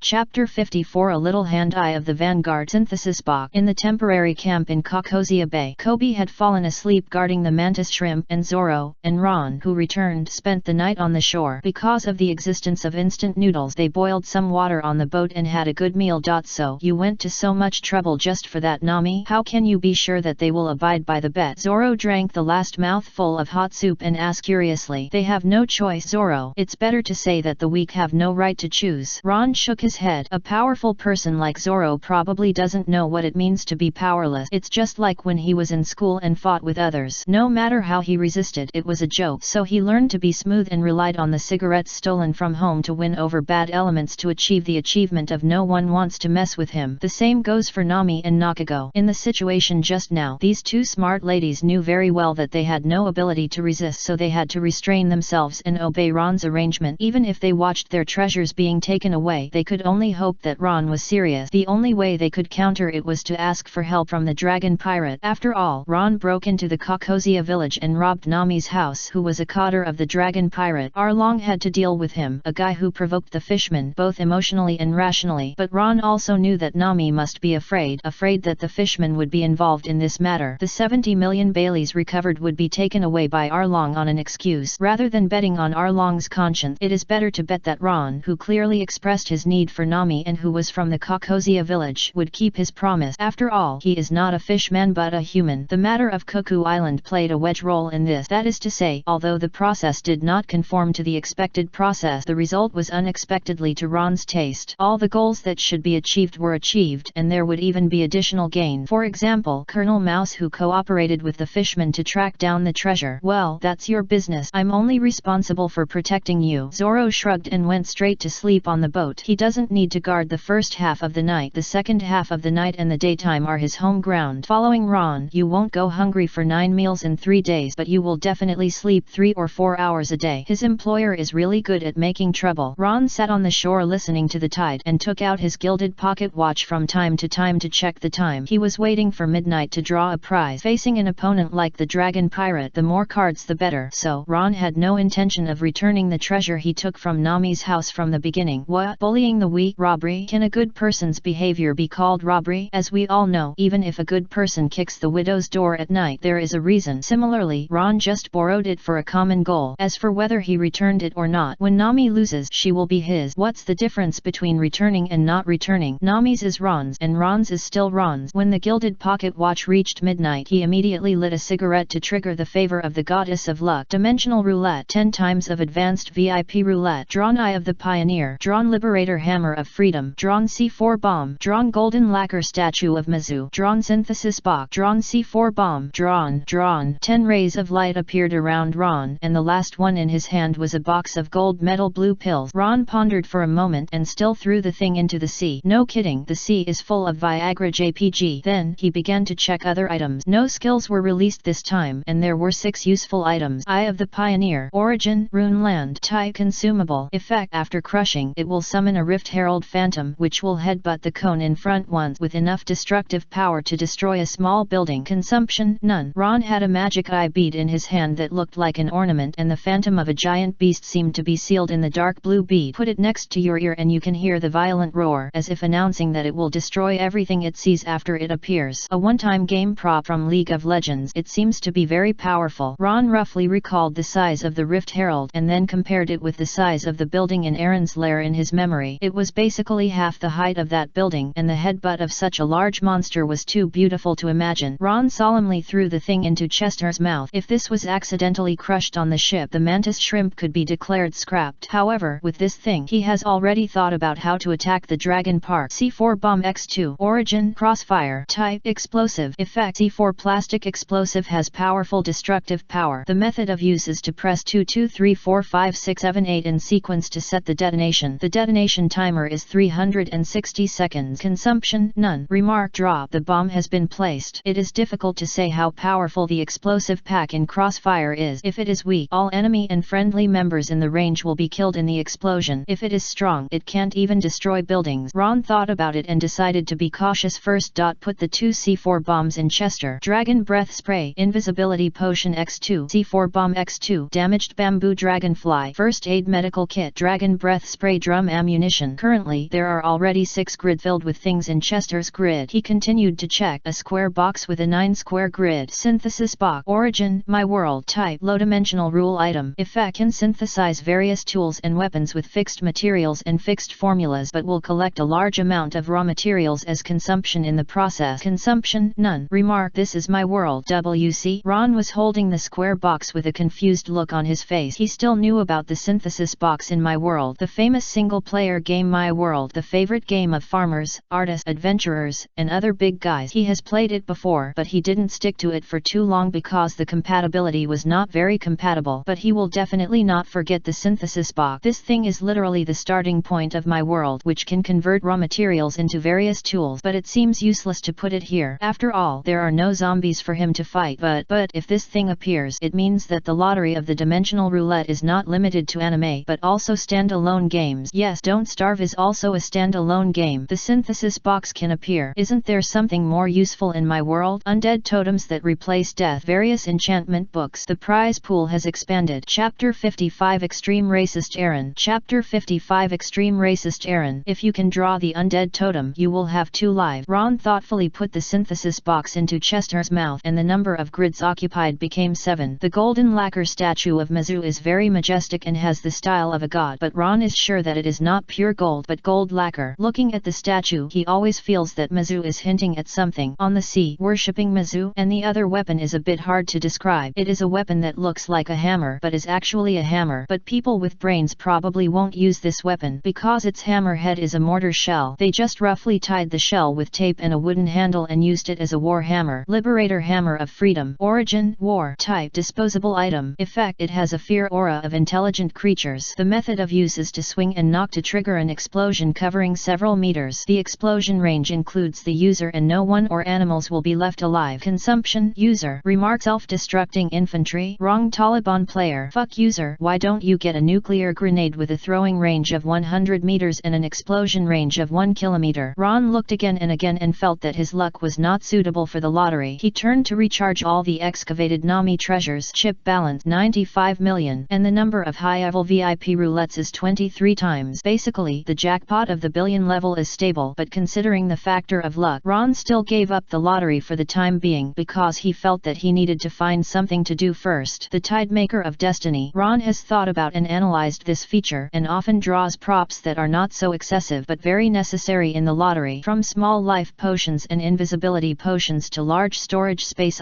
bone Chester, the root cause should be this feature, and now he feels that the positive effects brought by the Tidemaker of Destiny may have been overdrawn a lot. If he does not find something to do but continues to settle down, there is a high probability that fate will give him a big wave just right. If Nami takes action, it will definitely attract the greedy mouse colonel. Ron just happened to have a debt to settle with the mouse colonel. After the rooster crowed in the morning, Nami, who hadn't slept all night thinking about someone, came to the base of the Dragon Pirate, the starting point of the Dragon Empire, the Dragon Park. This is a manor by the sea, and the most eye-catching thing is a building with fishman characteristic. There is also a small bay in the manor, and a sea beast raised by the Dragon Pirate, Moo, often returns to the bay to rest. The fishmen guarding the gate are also on duty at this moment. They are the most basic force of the Dragon Pirate. In theory, they should salute to show respect when they see cotters. In fact, they also do this when facing other cotters. Only when they saw Nami, the 2 fishmen guards looked straight ahead, and when Nami entered the Dragon Park, they sneered together, pretending, "You really think you are a real cotter? I really don't understand why Boss Arlong wants to accept this inferior human and let her be a labor cotter. The two fishermen didn't lower their voices at all, and the laughter was directly transmitted to the ears of the mock. Nami paused and then continued to move forward without saying anything. She passed the checkpoint guarded by the fishermen and saw the evil source of her nightmare and miserable life along. Hey, Nami, how come you have time to come here? Don't you have to rest for about 3 days every time you come back? Is it for drawing sea charts or for him? On the artificial beach next to the bay, Along sat comfortably under the sun umbrella, standing next to another cotter Krobi, and in front of them there was a person kneeling with blood all over his body. It was a human, but not from Kokozia village. Nami was stunned when she saw this and seemed a little at a loss. You don't look like you are, but it doesn't matter. Aaron grabbed the man who couldn't speak and strangled his throat. What a pathetic and inferior creature. He wants to rely on others when he has no power. Do you know what he wants to do, Nami? I don't know. Aaron, I came here to tell you something. If you want to kill someone, don't kill in front of me. I'm in a bad mood, which will affect the accuracy of the sea chart I will draw later. Nami clenched her hands coldly, seemingly indifferent. Ha ha ha, you are really gentle and rational, Nami. Aaron laughed loudly, saying that he didn't care, but Nami, who didn't want him to kill this person, really made him feel happy. This state that makes humans dare not speak out against him. He almost felt that he had achieved his goal of living as a fishman and put the fishmen above humans. He happily explained himself. This guy is a villager from Pak village. In order to escape the management of the fishmen, he chose to flee shamefully, leaving his wife and children behind and thinking of looking for the navy. What was the result? Before the navy found him, he was sent here by a bounty hunter on some island just for 100,000 baileys. You humans are so interesting. You can sell your compatriots for a little money. It makes me sick. Nami couldn't help but say, but if it were you, you would definitely not pay the bounty hunter but kill him instead. No, the bounty hunter is backed by a human guild called Shell. They want to build a relationship with me and ask the dragon pirates to help a little to hit the trade line of competitors. It seems that they are also thinking about causing a food disaster. Aaron twitched his saw-like nose. Since it is very profitable, let the guy leave alive for the time being. Hehe. Nami said nothing more, but her eyes could not help but focus on the man. As if noticing Nami's gaze, Aaron made a move. Originally, I was going to turn him into a mummy and send him to other places for you humans to see, but since you've spoken, I'll teach him a lesson and mercifully spare his life. Aaron's web palm increased the strength of the man's pinch and opened his mouth. His other hand reached in and grabbed his tongue and then pulled it violently. The man's body suddenly twitched and he collapsed to the ground. A large amount of blood gushed out of his mouth, staining the beach floor red. Moo, here's a reward. Aaron looked at the human tongue in his hand with disgust and threw it into the bay. The next second, a huge sea beast floated up and ate the sea water and the human tongue together. Moo was actually not interested in this small snack, but this was Aaron's boss's order and he had to follow it. But it was also used to the taste of humans. Crunchy. After doing all this, Aaron shook off the blood on his palm and looked at Nami with a friendly face. Speaking of which, what business do you want to talk about? Before redeeming the village of Kokozia, will you be responsible for what you say? Nami took a deep breath and asked with a firm face. Chapter 56, The Attack of Justice. This. Aaron was stunned and then laughed. Of course, Nami, I welcome you to redeem your village at any time. That's good. Nami stared at Aaron for a long time, then turned and left, leaving only one sentence. It will be done soon. Aaron, a week. Not too much, not too little. Nami left Aaron Park at dusk and walked on the road, thinking about the bet. The treasure was taken away. It was the harvest of a few years after she became capable, and a large part of the treasure was obtained by luck. It would take a lot of time to start over again. Besides, the possibility that Koya raised yesterday made Nami shudder and raise doubt. Is it really possible for Aaron to let her redeem the village, instead of relying on the Kokozia village to continue to coerce her to work for the fishmen? After all, she made mistakes in the past, but Aaron punished the villagers instead. As long as she still has a conscience, as long as she still cares about the Kokozia people, then she can't escape the palm of the fishmen. This is why Nami will do her best to redeem the Kokozia village. Only after redeeming the village will the villagers not be hurt because of her. This is a test. If Aaron is really willing to let me redeem the village, then there will be no problem within a week. I didn't tell Aaron when to redeem it at the beginning, but the words were all about these days. But if it doesn't want to? Nami didn't think about it anymore and subconsciously quickened her pace. Then she saw the village policeman Aegean squatting next to a bloody man on the road ahead, holding a sack in his hand. He heard Nami's footsteps and turned his head subconsciously to reveal a scarred face. Nami, you're out yet? Nami nodded, walked closer to the bloody man, and immediately recognized him. Aegean, is this the man? Along promised me that he would not kill him. How could he? He committed suicide, Aegean said in a low voice, picking up a dagger with blood on it. The village next door is someone received the news and said that his name was Kia. He sent his wife and children to his father-in-law's house some time ago and disappeared. Everyone there thought he had escaped. His father-in-law's family could not afford the protection fee for 2 extra people, so his wife jumped into the sea with her 8-year-old son and committed suicide. After Kia learned the news, he committed suicide. The person who brought the news spat at him and said, "Irresponsible man," and left. "The insider will be punished. That bastard along." Nami clenched her fist, then squatted down without saying a word to help Aegean put Kia's body into the sack. When Aegean carried the body on his back, Nami held her arm with one hand and said something without thinking. "He actually went to report to the Navy. Is that so? I will write it on his tombstone." Aegean forced a smile with difficulty, turned around and touched Nami's head. "Don't be sad. It's not your fault. People are often powerless. Life will get better, and everyone is your backing." Nami suddenly raised her hand and grasped the hand that Jian had placed on his orange hair, then took it down and clenched it tightly. She lowered her head, her voice hoarse and firm. "I will definitely redeem the village so that Jian and everyone else can live a life without being exploited by the fishmen. I believe you can do it. Go to my house later to get the money, and everyone has collected some money." Aegean pulled back his hand, carrying Kia's body and disappearing at the end of the trail. The original cemetery was requisitioned by the fishmen as a training ground and flattened, replaced by a barren mountain where 110 bones were buried. Now there will be one more resident there. In the office of the base chief, the 16th branch of the East China Sea, Colonel Mouse hung up the phone, looking confused and excited. Just now, his partner, Arlong of the Dragon Pirate, called him, not to cover up any crime, but to report. Haha, report. Arlong, the captain of the Dragon Pirate who is famous in the East China Sea, reported that a cadre of the Dragon Pirates in Caucosia village had huge illegal income. What kind of joke of the year is this? Colonel Mouse almost thought he heard it wrong, but it was I soon understood what he was going to do after Aaron's explanation. Appear as justice. Yes, now he will attack as a justice navy and bring the huge illegal income of 100 million Baileys to justice. However, Aaron also emphasized that the owner of the huge sum of money must not be harmed. Other human sacrifices are optional. Although the description of humans is a bit offensive, Colonel Mouse will not care about this. What does it have to do with him, a senior naval officer, that those untouchables are called human sacrifices? The important thing is the 5 million Baileys that Aaron provides him every month. For this stable financial aid, he doesn't mind trampling on civilians. After all, it is their honor to sacrifice themselves for justice. Aaron is a really smart pirate. He knows how to cooperate with me to get things done. It would be great if pirates in other places were so sensible. Colonel Mouse imagined the wonderful scene, and his joy even dispelled the gloom brought by his nephew's death. In fact, he didn't have much gloom. The trace of the murderer was found on Cuckoo Island, so he just happened to go there to deal with it. He wanted to twist off that Koya's head and let him feel the inviolability of the Navy's majesty. Thinking of this, Colonel Mouse slapped the table. "Come on, get the warship ready. We're going to Caucosia to make a fortune." 2 days later, Colonel Mouse acted quickly, or should it be said that he was tacitly agreed by the Dragon Pirate. The warship came to the coast of Caucosia without any hindrance, and then Colonel Mouse took a team of trusted Navy to the shore on the assault boat. Then, the fisherman showed him the way and he came to Caucosia village smoothly. As soon as he entered the village, a villager discovered Colonel Mouse and his group. Then, the villagers all dropped their work and ran to the village in ecstasy, shouting, "The Navy is coming! The Navy is coming! Caucosia village is saved!" "What are they shouting about?" Colonel Mouse frowned. The subordinate explained flatteringly, "This is Arlong's territory. Maybe they think we are here to rescue them." "What a joke! I don't have that ability." "This is the truth." It is because he realized how difficult Arlong was and how powerful the Dragon Pirates were that Colonel Mouse accepted the invitation to cooperate. But things cannot be changed by human power. After Colonel Mouse learned where the orange orchard was, he was surrounded by the swarm of Caucosia villagers before he walked far. "Navy, the Dragon Pirate's base is not in that direction. There is only an orange orchard in that direction. Why is there only one team of Navy? The fishmen are very powerful. It is best to attack them during the day, but you can't bring so few people." Yes.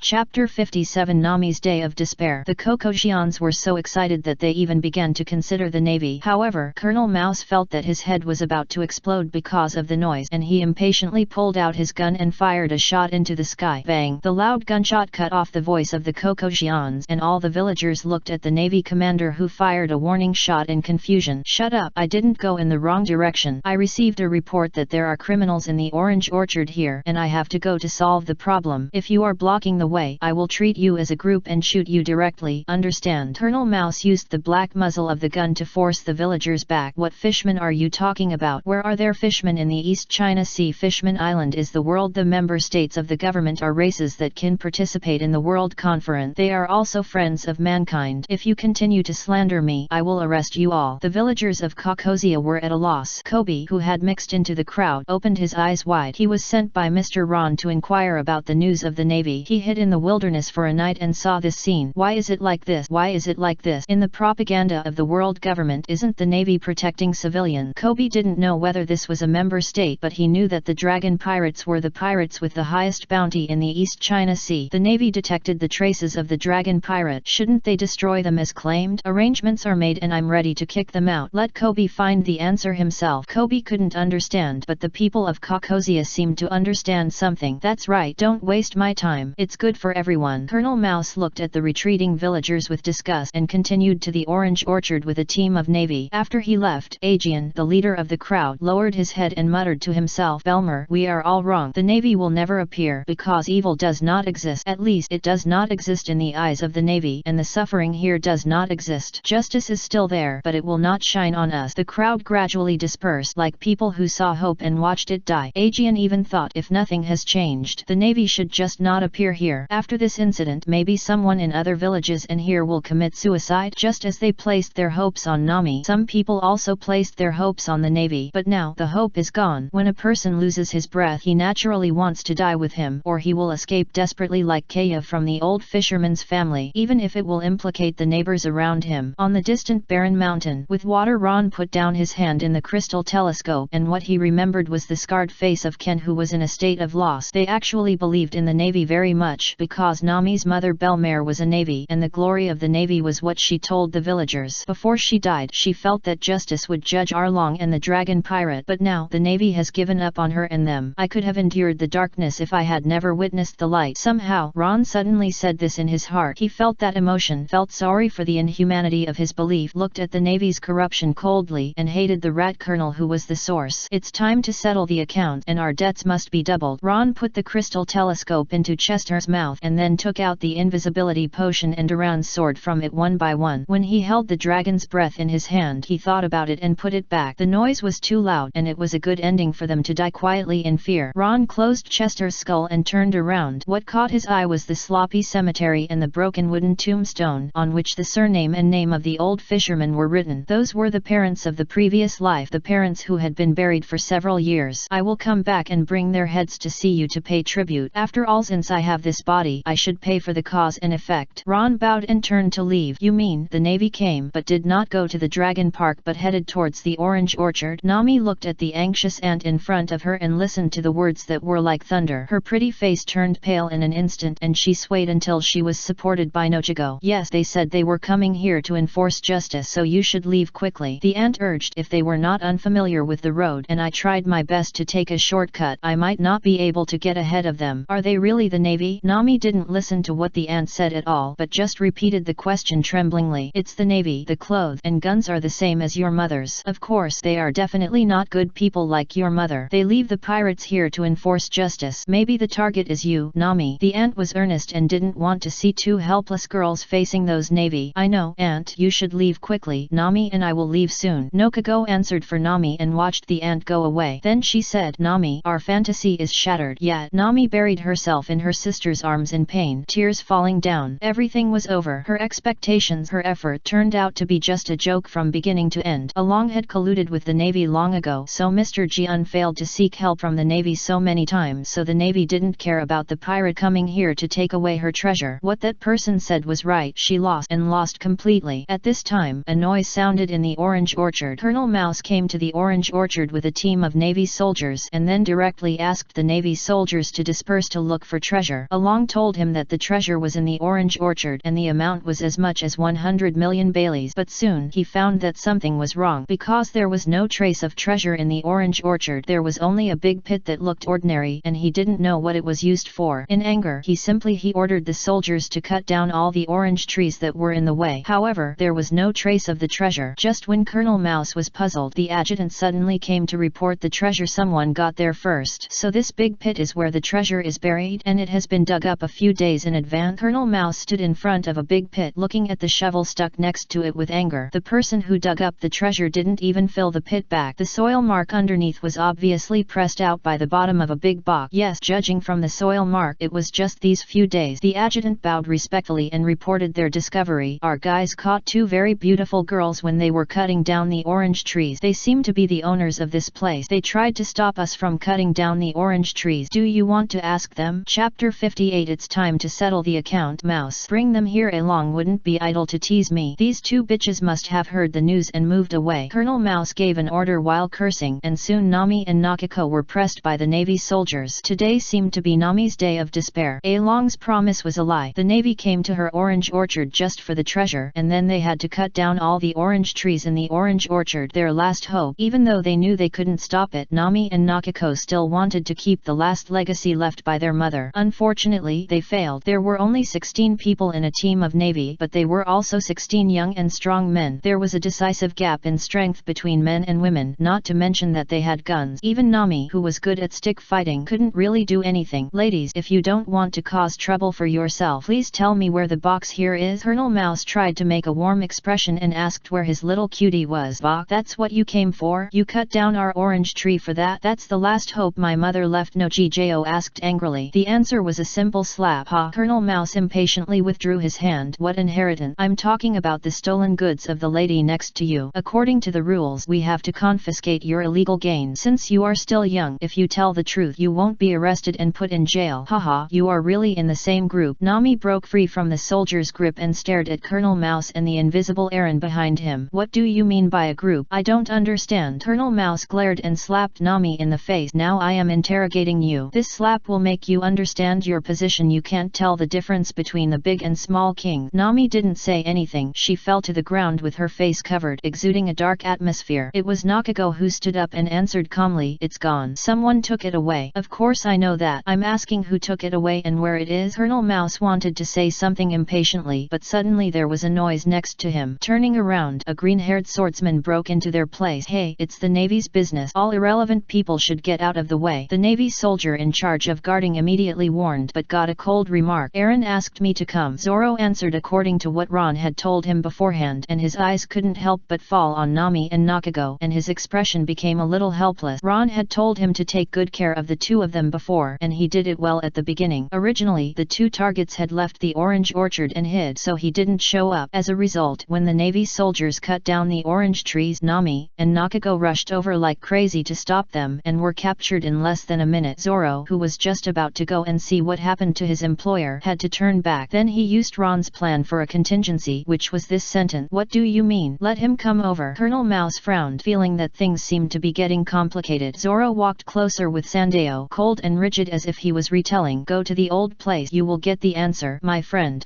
Damn Aaron, why are you making things so troublesome? Colonel Mouse lowered his head and cursed almost silently, then raised his head and put on a smile and said happily, if you had said it earlier, I would have visited directly. Let's go right away. As he said that, he wanted to put his arm around Zoro's shoulder, pretending to be unintentional, and said, speaking of which, when did Aaron recruit new people? Don't ask if you shouldn't know, and you are the ones who are going over. I want to watch them. You know why? Zoro was unkind and indifferent. Colonel Mouse looked at them carefully for a moment and finally took them away with doubt. When the Navy left, Zoro stood beside the two distraught women like a door god, keeping watch without saying a word. Suddenly, Nami raised her head, her beautiful eyes fixed on Zoro. What about him? I have already lost. I can give him myself, but how is he going to deal with Arlong? As long as he can kill Arlong, I can do anything. Zoro looked at Nami as if he saw a drowning person grabbing a straw. She had no chance of anything and could only pin her last hope on a possibility. After thinking for a while, Zoro turned his head and said coldly he went to kill someone, saying that he wanted to collect a debt and then let those Navy feel what the sharp blade of justice is. As for whether he will deal with Aaron and how to deal with him, you have to ask him. So, Zoro is here. The employer unexpectedly considered him. Ron said at the time, if you want to continue traveling, then you will be wanted if you attack the Navy, right? Zoro was silent at the time and then accepted the arrangement of the guard. It's really strange. Would Aaron go to great lengths to arrange for him to find the treasure and then trick him into digging the treasure in advance and then let a human come to inform him to meet Aaron himself? Colonel Mouse was very strange and puzzled, but the green-haired swordsman's tone was too arrogant and indifferent, and he did know a lot of things, so he didn't dare to gamble. Maybe Aaron was playing him when he was in the mood. If that were the case, he could only smile in apology. After all, there couldn't be a Navy force in the East China Sea that could punish the group of fishermen of the Dragon Pirate, right? It's possible that the legendary Navy hero could go home to visit. It's a pity that Garp always went in the doldrums and they, the low-level Navy officers, couldn't contact him at all. It's really a headache. If Arlong gets worse, we have to find a way to prepare in advance. Colonel Mouse began to worry about the future. It was also at this time that the Navy soldiers who were clearing the way in front suddenly shouted, "Who? Why are you blocking the Navy's way? I've said we don't have time to take care of your shit." In front of the raised flintlock muzzle there was a man or boy with his head down, holding a dark purple sword and a bottle in his hand. "Good people don't come, and those who come are not kind. I'm here to collect debt. Is Colonel Mouse here?" The man answered, "Debt? What debt? How come I don't know I owe money?" Colonel Mouse pulled out his flintlock pistol, pushed aside the escorting Navy soldier, walked to the front and pointed the gun at the boy. "If there is anything wrong, he will shoot directly." "Of course you don't know, because it's not a debt of money but a debt of life." Ron raised his head and the invisibility potion in his hand fell directly to the ground and a spiral foam was splashed between the potion. When the foam disappeared, Ron's figure also disappeared out of thin air. Chapter 59 Death Come to Collect People. It was as if an invisible eraser erased his entire body and only cold words answered on the path leading to the Dragon Park. "Everyone, the time of reckoning has come. Death come to collect people." A gunshot suddenly sounded. Bang! Humans who rely on their eyes naturally cannot hit invisible beings, not to mention that Ron has a single Megatama Sharingan. The sign that Colonel Mouse pulled the trigger was a sideways movement that made the whistling bullet miss. What happened? It disappeared. Could it be a devil fruit? That person is a devil fruit user. After all, the Navy is a violent organization that roams the sea. They have encountered everything and have experience. The Navy soldiers quickly determined the situation. A devil fruit user was targeting them, but that was all. If it was the hard-trained Navy elite relying on morale and excellent quality, it might be possible to find that Ron's invisibility was not pure. He had footsteps and would make a sound of wind, but it was just invisible. There was a chance to take a desperate gamble, at least on the surface. However, how could the corrupt Navy have that kind of quality? Ron walked closer with cold eyes. He did not use a gun, and the sound of the gun would alarm the fishermen in the Dragon Park not far away. In his plan, there should be a grand fireworks display there first, and then it would be trampled by the giant beast. And these Navy, he could solve it by himself. Character template switch. Sanwa, indestructible boy. Body strength GF++E, agility HF, constitution GF++E. The three-dimensional attributes jumped explosively, and the shining golden patterns wandered under the skin, bringing terrifying power. At the same time, the Navy soldiers also became chaotic, drawing their swords and holding their guns, but they didn't know what to do. Ron seized the opportunity, holding the Duran's sword that was also invisible by the splash potion, and rushed forward and slashed down. The Navy soldier in the front was directly beheaded by a sword, and his big head flew up and down. Ron shook his wrist, and the blood on the Duran's sword splashed out like water. Then he rushed into the crowd without hesitation, suppressing the possible gunfire while executing the smooth killing like an assembly line. Beheading, slitting throat, stabbing heart, and cutting stomach, whichever moves are convenient to use. The scenes of death are chilling. It was as if a murderous wind was blowing through the crowd, and the Navy soldiers who could not see anything were even deprived of the opportunity to shoot. When they found that the more they wanted to shoot, the faster they would die, some Navy soldiers drew their swords and ran away. Everyone was out for money, and that man was obviously after the boss, so there was no need to risk his life. Then an absurd scene appeared. When more than a dozen bodies were lying on the ground, the only commander left was Colonel Mouse, who was kicked to the ground by Ron. The big man who used to drive his subordinates to flee was hit hard. Colonel Mouse, just like a clown, he collapsed on the ground and yelled, "Come back, idiots, you'll get nothing if you leave me here." Abandoning the superior and fleeing is something that any orderly organization cannot tolerate. These Marines will only be investigated and judged by the Naval Criminal Investigation Bureau if they flee. Scream, no one will come to save you even if you scream your throat out. The cold voice echoed in the path, accompanied by a cold blade which cut off the pistol in Colonel Mouse's hand in an instant. Half of the gun barrel fell to the ground like a heavy hammer hitting Colonel Mouse's heart. "Who are you? Why are you against the Navy? If you dare to kill me, you will be wanted by the Navy to death." Colonel Mouse shouted in fear and frantically pulled out his sword and waved it around in the air around him. The devil ability user is still too much for the Navy, who don't do much. He waved the knife randomly as if to vent, and then an invisible hand grasped the blade. The 180-second countdown ended. The effect of the invisibility potion faded just in time, revealing the golden lines between his palms and fingers. Ron held the blade in his hand, forced a crack on it, and then looked at Colonel Mouse, who was standing there in a daze with a mocking look. "Nice to meet you, Colonel Mouse. I wonder if you still remember Kay." "It's you?" Colonel Mouse's pupils shrank, and he seemed to be about to explode but immediately suppressed it. He let go of his hand and stepped back repeatedly, saying in a trembling voice, "You have killed my nephew. You have already taken revenge. Why do you still come to trouble me? If it weren't for your tacit consent, how could a guy like Xiaohe become the gangster boss of an island? If it weren't for your interference, how could the residents of the entire town not even dare to be angry?" Ron's eyes gradually became cold, and the Megatama gamma in his red pupils moved lightly. Beside, you also accepted the money offered by Xiaohu, right? The guy who ate the blood of others has no right to say that he is innocent. We can talk. If you feel wronged, I can kneel down and apologize to you. If you want compensation, I can also give you all the money. Colonel Mouse trembled all over, still gritting his teeth to find a way to survive. If you kill me, it's killing. If you are a high-ranking naval officer, there will be no place for you in the entire East China Sea. Have you forgotten, Colonel Mouse? Ron mocked. I am already a pirate who has been rewarded 100 Baileys by you. There is no place for me in the order of this world. Colonel Mouse was stunned and said quickly, I can find a way to cancel it. We can talk about it. Calm down. There is no need to sacrifice everyone's future for such a thing, right? No, I came here for only one purpose. Ron suddenly approached, and his palms and fingers with golden patterns were like a knife piercing Colonel Mouse's chest. See what color your heart is.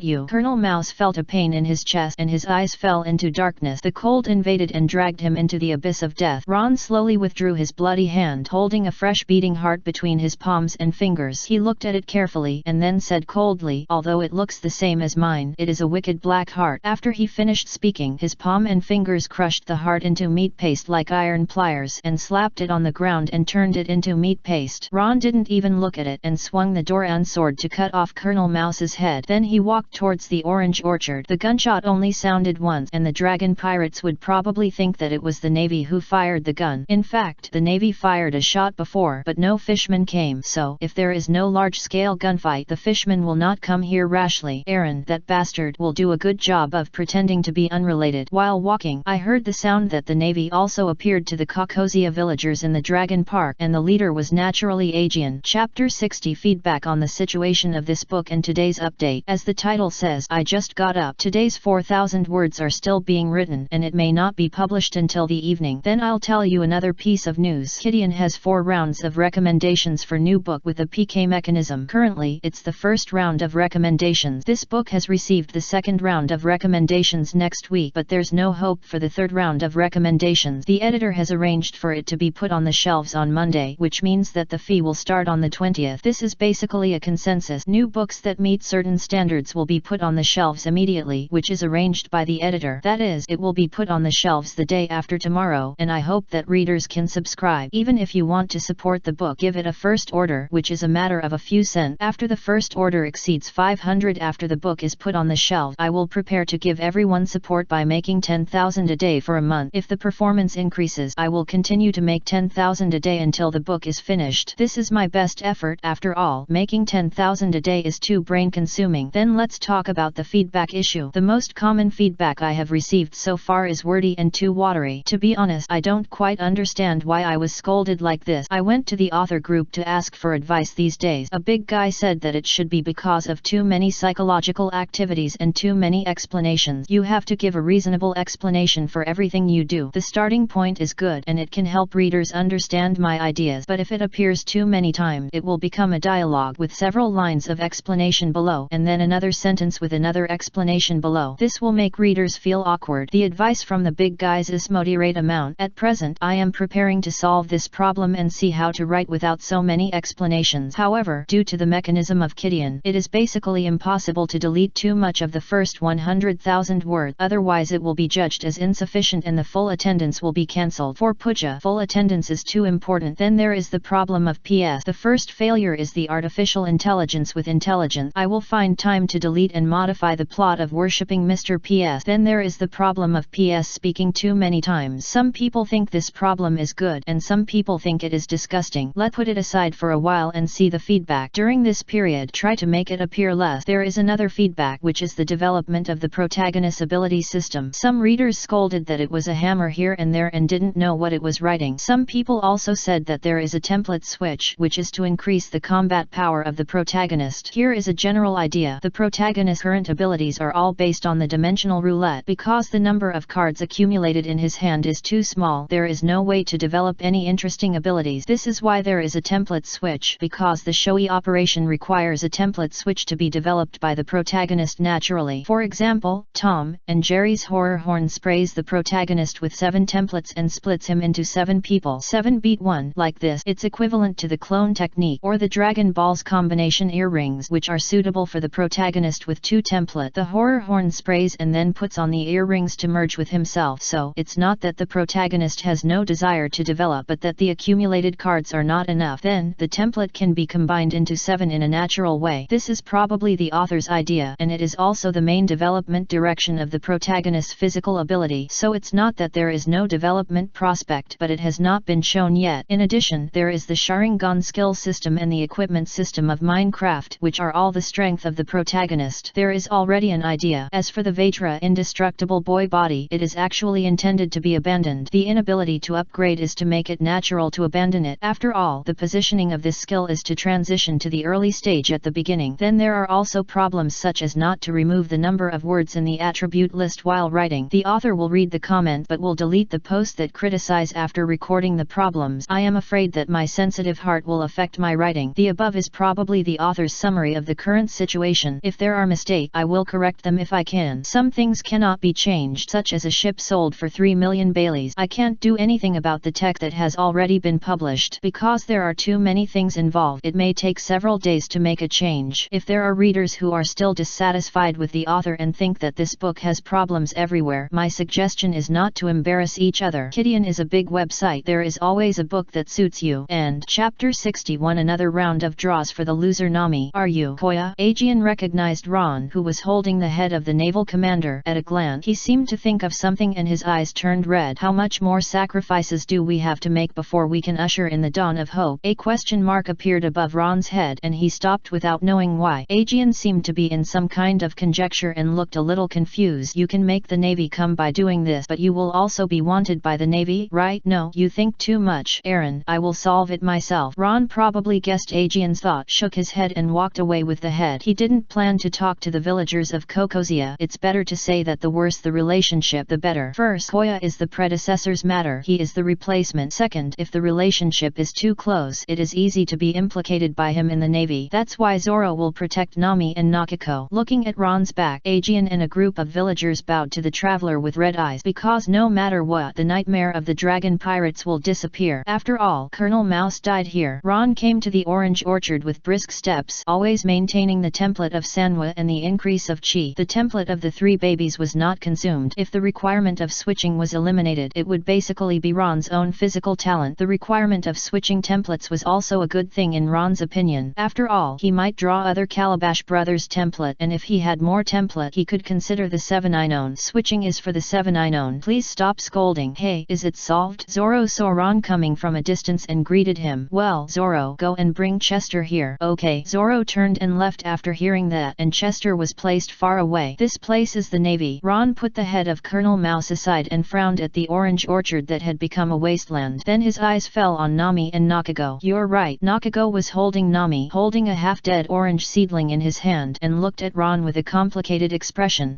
You are too naive. Ron sighed and squatted down in front of the 2 sisters. But it's okay. The people who dug up your orange orchard have been beheaded, which is revenge for your oranges. You killed the Navy. Aren't you afraid of being wanted by the Navy? No. Kai Gao frowned, dropped the orange seedlings and woke up Nami, who had just fainted from crying. The latter raised her head in a blink of an eye. Her eyes were a little red, and her eyes swept over the head of Colonel Mouse and then stuck to Ron. If it weren't for him, Aaron would not have been able to wreak havoc here for so many years and still be safe and sound. Ron then looked at Nami, who was silent. You lost. Do you want to fulfill the bet? Nami was silent for a moment and asked in a trembling voice, will you kill Aaron? That's why I came here. Ron pointed to the barren mountain. My family is buried there. They need an explanation, and the blood debt can only be repaid with blood. Okay. Nami suddenly stood up and grabbed Ron's collar, her pretty face with a strong hatred, her voice hoarse and determined. As long as you can kill Aaron, I'm yours. She risked everything, hoping someone could solve her lifelong nightmare. Then as you wish, and as I wish. Ron stood up. He looked towards the location of the Dragon Park and seemed to see that Arlong was sure of victory. The other party did not even send a single fishman to participate in the matter here. Let's go now. Zoro came with Chester and handed him the eye bone and asked, the movement just now must have alarmed the dragon pirates here, right? If we don't hurry up we will lose our advantage. No, Arlong will get rid of himself completely because he still needs Nami to work for him. Ron shook his head and walked straight to Nami's house in the orange orchard. The time has come. It's time to draw the lottery. I hope that Colonel Mouse's sacrifice will bring me a good harvest. In the hut, the dimensional roulette began to spin 76 times. Balance of chips 95 million. Balance of chips 19 million. The light began to flicker and the upgrades were refreshed like a waterfall. Drawn speed boot. Drawn life potion x2. Drawn silver scale breastplate. Drawn potion of positioning teleport. Drawn bed. Drawn detonator x7. Drawn enchanted book Frostwalker. The hut was suddenly filled with various prizes drawn from the lottery. Ron quickly counted the prizes of lower value. Life potion x20. Invisibility potion x7. Detonating charm x77. Desert eagle magazine x7. Dragon breath spray drum x4. It can be seen that these are all what Ron needs now. It is likely that the tide of fate is working. After killing Colonel Mouse, he caused trouble with the Navy, so his luck became better. Then, Ron began to check the prizes he had never seen before. Speedy boot. Origin, Rune Land. Type, magic item. Effect with adaptive size function. It can accumulate the kinetic energy of each step of the user and release it completely at the moment of taking the next step. Consumption, durability. Hey, Ron picked up the speedy boot. The overall color is dark yellow, square style, and steel texture s appearance with some complicated mechanical structures. He thought about it and replaced his shoes with boots of sprinting. The test can be saved for later. Location teleport. Origin, magic dimension. Type, magic. Effect, bind a punctuation point. Guide the teleportation after 3 seconds and the effective range radius is 3 kilometers. Consumption, magic crystal. Good stuff. Whether it is running away or strategic transfer, it is a very convenient skill, but it seems that magic crystal is needed to support the release. So what is magic crystal? Ron was a little confused, but he didn't take it too seriously. He has the characteristics of a trendsetter, and there is a high probability that he can draw a magic crystal in the lottery. Continue to look. It is a palm-sized bed, an AA silver breastplate and a book bed. Origin, my world. Type, low-dimensional rule item. Effect, aim at the placement position to get a woolen wooden bed with functions such as fast sleep, skipping the night, resurrection point reset, etc. Consumption, none. Enchant book Frostwalker. Origin, my world. Type, low-dimensional rule item. Effect, need to be used with iron felt. It can give the footwear item the function of Frostwalker, freezing the water within a few meters under the feet into ice. Consumption, none. Silver scale breastplate. Origin, World of Warcraft. Type, armor. Effect, with adaptive size, providing the defense of steel armor. Consumption, durability. Note, silver scale breastplate, 2 gold per piece. Great harvest. This was Ron's first thought, but he was more concerned about the grand prize that would be triggered by the last draw. Dimensional roulette, 1 draw. Here it comes. Chapter 62. Grand prize trigger. Big baby breathe to recover blood. Click. A crisp lighter sound rang out. Lighting a cigarette. The colored roulette in Ron's field of vision spun rapidly, but nothing was thrown out. The prompt suddenly appeared. Grand prize trigger. Drawn character template Big Baby. Ron immediately flipped the second switch that suddenly appeared, and the Big Baby template replaced the 3 Baby template. In an instant, a steady stream of continuous power was injected into the body from nothingness. Red battle patterns instantly emerged under Ron's skin covered with gold patterns, and the extremely hot power roared and ran in his blood. He subconsciously followed his instinct and exerted the innate ability of Big Baby. Instantly, his body size skyrocketed from 178 centimeters tall to 298 centimeters tall, and he looked more than twice as big. Due to the excessive power, Ron's limbs turned blood red. Nami's house turned into a coffin and put him inside. The light screen prompt popped up at the right time. Character template Calabash Brothers Big Baby. Origin, Calabash Brothers. Type, template. Effect, after use, the physique will be transformed into the Big Baby template, and all attribute parameters will be slightly or greatly improved according to the attributes of the body. Constant divine power is unparalleled, and the giantization characteristic. Consumption, stamina. Features, divine power. Gigantic. Features, divine power. Type, constant passive. Effect, when using the Big Baby template, the divine power feature will be automatically triggered, and the strength attribute will be moderately improved. Consumption, stamina. Features, giant. Type, active ability. Effect, when in the Big Baby template, you can actively use gigantic to greatly improve the strength and physique attribute. Stamina will continue to be consumed greatly during the duration. Consumption, stamina. Okay, it can be confirmed that this wave of big prizes is completely worth the level of 100 million. It's worth it that Ron worked hard to get the treasure from Nami. If it weren't for Nami's 70 million Baileys, he wouldn't be able to get 100 million Baileys in a short time. The lottery has reached the full amount of 100 times, and the dimension roulette has opened the silver roulette. The single chip of the roulette at this stage is 10 million Baileys. 10 times. Stealing money. Ron's mouth twitched, and he had a new understanding of the money-eating degree of the dimensional roulette. He looked at the remaining chips. Chip balance 18 million. Just enough for 1 silver roulette. After thinking about it, Ron still tried to draw one. The colorful light rotated, and the light screen refreshed. Drawn breathing to restore blood. There is no item, and the light screen prompt popped up. Breathing to restore blood. Origin, Call of Duty. Type, constant rule passive. Effect, when taking damage or stamina consumption, if not attacked, a percentage of blood and strength will be restored through breathing. This invisibility will recover the patient's injury status until the patient is fully recovered. The health recovery rate is 1%/5 minute and the physical recovery rate is 1%/per minute. Consumption, none. Features, rules. When he saw this line of description, Ron blinked first, then took a breath and made a contribution to the world. Due to excessive excitement, he moved subconsciously, causing the whole room to whine. However, Ron could not care so much and stared at the description. Under non-combat conditions, unconditional percentage recovery of health and stamina. Does that mean that regardless of the injury, whether it is a fracture, shattered internal organs, or flesh wounds, it can be recovered? Damn, what an outrageous Superman is this! The value of a 10 million Bailey lottery, and the speed of stamina recovery perfectly eliminates the negative effects of the Sharingan, so endurance is not a disadvantage for me. If possible, Ron wanted to conjure up a pile of money on the spot and continue to draw, and he wished he could directly become the sword god of Shilpo. He even began to think about it. I don't know what the grand prize will be at this stage. I already have 2 Calabash Brothers template. Maybe I can consider using the Tide Maker feature to get 7 template, then find a way to combine 7 into 1 and become Calabash Little King Kong. Integrate all my abilities together. This is indeed an idea, and Ron immediately finalized the plan. Then, he will face an embarrassing reality. Ron just subconsciously used the giant transformation to become a giant, and then his clothes burst. He was thinking about how to speak when he heard the door creak open. Nami pushed the door open with a long stick in her hand, as if she wanted to urge something but froze in her place. Naked giant? Nami's confused eyes moved from her feet up to the spear, and then she saw Ron's face. She seemed to have thought of something, and subconsciously took a step back, saying with a little fear, "Is he going to die?" Ron. After a moment of silence, Ron immediately withdrew from the giantization with a calm face. Don't get me wrong, there was an accident and the clothes were torn. Do you have other clothes? Oh, can I get the Hulk's underwear from the Dimension Roulette? He felt that he needed it very much. Waiting online, urgent. Dragon Park. Next to the bay, there stands a building where a large number of fishmen live. This is the nest of the dragon pirate. The interior is decorated in the architectural style of the Sabayati archipelago, which is a way for the fishmen to satisfy their desires. Nami's room is on the top of this building, and now it is dusk. The fishmen who were not active returned to their rooms to rest, leaving some fishmen to guard the important road. As the boss, Aaron naturally would not participate and returned to his room. After all, he needed to show that he had nothing to do with the Kokozia village. As if he knew what was going on, he continued to let Nami lie to himself about giving him a job. The 100 million berries that could never be achieved were like a carrot that could never be reached by a mule. You can't escape from my palm, Nami. Aaron leaned against the window and looked towards the direction of Kokozia village, sneering and expecting the other party to accept his fate and come back. However, what he didn't expect was that it wasn't just Nami who came, but also 2 uninvited guests. At the gate, 3 figures appeared at some point. Nami, a green-haired swordsman, a black-haired man, and a dog. The fishman guard who came after hearing the news was chopped to the ground by the green-haired swordsman, and the black-haired man looked into Aaron's eyes with a crystal telescope. Nami, have you betrayed me? Aaron pulled down the window angrily and stared at the 2 people next to Nami. That's what you rely on? Stupid. How could there be an enemy in the East China Sea that can fight against the fishmen? You humans are lowly and weak. Since you don't cherish the opportunity given to you, then be my prisoner. Aaron's roar came from afar. It's almost time. Ron put down the crystal telescope, looked at the gilded pocket watch in his hand, then took out the eye of the pioneer and smiled at Aaron. Aaron, really domineering, looking for death. The next second, an explosion suddenly sounded from the bottom of the building. Boom! The violent flames accompanied by the shock wave tore the bottom support point of the building, and the whole building was instantly shaky. Crush them! Ron crushed the eye of the pioneer in his hand, and the shadow of a 6-meter-high giant bee suddenly appeared. Chapter 63. Burn, burn, burn. The Phantom of the Rift Herald looked like a beetle, and its 6-meter body made it look more like a heavy tank. After a roar, the Phantom of the Rift Herald crashed into the building. Boom! Thunder burst out. The whole building collapsed like a building block castle, and dozens of detonating talismans were ignited by the escaping flame. The collapsed building exploded again, and the flames turned the wreckage of the entire building into firework. Like a firework explosion, the charred gravel splashed at Nami's feet, emitting billowing white smoke. You left alone and entered the Dragon Park before just to place a bomb inside. How did you bypass the sight of the fishman guards and enter the building? Nami took a deep breath, and her pretty face was full of shock. This kind of explosion, even if Aaron can bite the shells and still be safe and sound, he will definitely be injured, right? Sure enough, it was right not to fight for it myself. The only thing she could count on was to defeat the dragon pirates with Koya and Zoro. Secret. Ron opened Chester's skull and pulled out the dragon breath spray and the spare bullet drum. It was actually very simple. Invisibility potion X7, a total of 21 minutes of invisibility time, 2 C4 bombs with timers and 77 detonating tags. This is how this carefully constructed explosion fireworks came about. Flames, shock waves, and gravel bullets brought by the secondary explosion are the main forces of this firework. Zoro, act according to the plan. As for Nami, Ron flipped the dragon breath spray safety, and with a click everything was ready. Then he looked at Nami, who was holding a long stick, and looked determined, and sighed. It's up to you whether to participate in the action. Anyway, don't come to get in the way of us too. Your current strength can only be a burden. After telling the truth, Ron strode forward with the dragon breath spray in his hand. The speeding boot provided power, allowing him to charge like a gust of wind. Chester followed behind with a hop. Well, leave it to me. Zoro pulled off the headscarf on his shoulders, tied it on his forehead, and then pulled out 3 knives and charged. At this moment, many seriously injured fishmen had crawled out of the ruins, sitting on the broken walls in a daze, completely unaware of what had happened. Nearby fishermen guards also appeared, and dozens of fishmen gathered around the ruins to check the situation. There were also several cotters present. Xiaohu, a carp fisherman with a love child on his forehead, Shioya, a salmon fisherman holding a wine jug, and a kissing fisherman with protruding lips. Chu. Except for Krobi, most of the cotters of the dragon pirates showed up. What's going on? Is there an earthquake? Where's Lord Arlong? He's trapped inside. A fisherman checked the situation and roared, Bo Trite Jinchinch and our musician Bisara are dead. Many compatriot died too. Then, a fisherman immediately discovered the 3 intruders and issued a warning. There are human invasions. Nami is also inside. It humans. Nami betrayed us. She put a bomb in the building. It's them. Xiao Wu, a cotter standing next to the ruins, roared, his eyes red, and he looked extremely angry. But what greeted this anger was Ron's cold pull of the trigger. The dragon's breath began to roar. The shotgun burst out of the barrel, and the high-temperature magnesium particles gushed out with flames. In an instant, a fire dragon engulfed the fishmen on the ruin. 3 cotters of the dragon pirates, Xiao Wu, Shioyagi, and Chu, were eaten by the fire dragon at the first time. Then came the fishman pirate. The screams came one after another, and the temperature was above 1,500 degrees Celsius in a short time, igniting the flesh and blood of the fishmen like the red flames roaring out of the fire dragon. Ron continued to shoot, calculating the number of ammunition, and then at Zoro the dragon breath spray drum in Chester's mouth was consumed rapidly, and the air on the ruins became scorching. Come on, let us drive the flames to sing and give destruction equally to all living things. Praise the flame. When the last 12-gauge lead dragon breath bullet released its light and heat, only a charred black was left on the ruin. The fishmen have now become grilled fish full of burnt smell, their skin and flesh dissolved to reveal white bones, their internal organs burned through by magnesium particles and completely dead, and their charred corpses lying all over the charred ruin. Who praise the flames? The dragon breath spray gun barrel in Ron's hand has turned red to the extreme, and the fierce firepower of modern automatic weapons also has a price. In exchange, it took less than 2 minutes. The remaining fishmen were almost all cleared by him alone, turning them from fishmen to grilled fish. However, there are still 3 fishmen and a sea beast that are the focus of attention that have not appeared. Almost at the same time, the ruins not far in front of Ron suddenly opened up. A large piece of rubble asshole Krobi, with a hideous face and scars all over his body, crawled out. The building collapsed too fast and no one could react. Then there was another loud noise. Aaron crawled out from another place and pulled out a jagged machete from the ground with one hand. He was also covered with rubble and had many bruises from the rock. He looked at the corpses on the ruins, and his angry expression turned into astonishment, surprise, disbelief, and then into rage. How dare you kill my compatriot? Aaron cried and was furious, staring at Nami fiercely. Humans resisting fishmen is equivalent to defying the laws of nature. I have given you many chances. Since you dare to kill my compatriot, I will let all the Kokozia people you love be buried with you, and you 2 outsiders, no matter where you come from, I will find your relatives and torture them to death. Nami subconsciously took a step back, trembling all over and looking terrified. But after taking a look at the cold and calm Ron, she seemed to have found the backbone and firmly grasped the long stick, saying hatefully, Aaron, you have already left us no way to live. Today either I live or you die. Aaron, don't talk nonsense with them. I want to avenge Xiaoyu and the others. Krobi immediately stared at Ron. He saw it when he was pressed under the rubble. It was this man who slaughtered his compatriot. The gun is now out of bullets. Such big talk should be saved for after victory. Zoro stood in front of Nami with a cold face, motioning Nami to retreat while staring at Arlong. This was his mission, and it was also what Ron hoped he would do. What a coincidence. I also want revenge, right, Krobi? Remember the old fisherman who died of overwork not long after you collected protection fees? Oh, I don't think you will remember, but it doesn't matter. I just remember it. Ron also stared at Krobi, and his hand quickly sprayed the dragon's breath into Chester's mouth. Then he drew out the Doran sword and threw the eye bone far away to keep Chester away from the battlefield. Ron vs Krobi on the other side. Zoro bit the Wado Ikemonji, and the two swords in his hand were like carrying them on his back. 3 Swords Style Tiger Hunting Chapter 64 Zoro vs Arlong. Ron vs Kruby. The fierce momentum and slash of a tiger came in an instant, and Arlong swung the Zhanfeng sword to block and fight. Zoro vs Arlong. The tiger hunter's fangs were blocked by the Zhanfeng sword as sharp as shark teeth, and the two sides instantly entered a wrestling state. You will lose. Humans can't beat fishmen in brute force. We have 10 times more wrist strength than you. Arlong held the sword with a ferocious face. I will cut you alive and use your blood to commemorate my compatriot. Don't you think it's meaningless to say these in battle? It's the right of the winner to speak out. Zoro had no intention of retreating at all, and the strength in his hands continued to increase. If it's just a comparison of brute force, I'm also a strongman. Boom! The fangs of the double swords shook the Zhanfeng sword away, and the Wado Ikemonji that Zoro was biting instantly cut across Arlong's waist and abdomen. Blood flashed. How is it possible? Aaron covered his wound and retreated, unable to believe that he actually lost to a human in strength. There are so many impossible things. Demon slash. Zoro seized the opportunity, holding the swords in his left and right hands in a cross stance, and made a slash as if to clamp the enemy. Leaning down, stepping forward, rushing forward, preemptive attack. A flash of knife light engulfed Aaron. Dang! The sword light faded. Aaron waved the Zhanfeng sword to block the blade on the left, and a shark's teeth bit the blade of Wado Ikemonji. But the third slash suddenly cut a bloody wound on the side ribs, bursting out a handful of blood. Aaron groaned in pain, but was even more aroused. The shark's sharp teeth bit the Wado Ikemonji and made a creaking sound, clamping Zoro. Then he kicked violently. With a bang, Zoro flew backwards with an ugly face, bending over, and vomited a mouthful of stomach water after landing. He is so strong. Is this the fishman? The knife that just cut into his ribs only cut flesh, and then it was like cutting into steel. No wonder Ron told him to be careful and told him about all the attacks Aaron would do.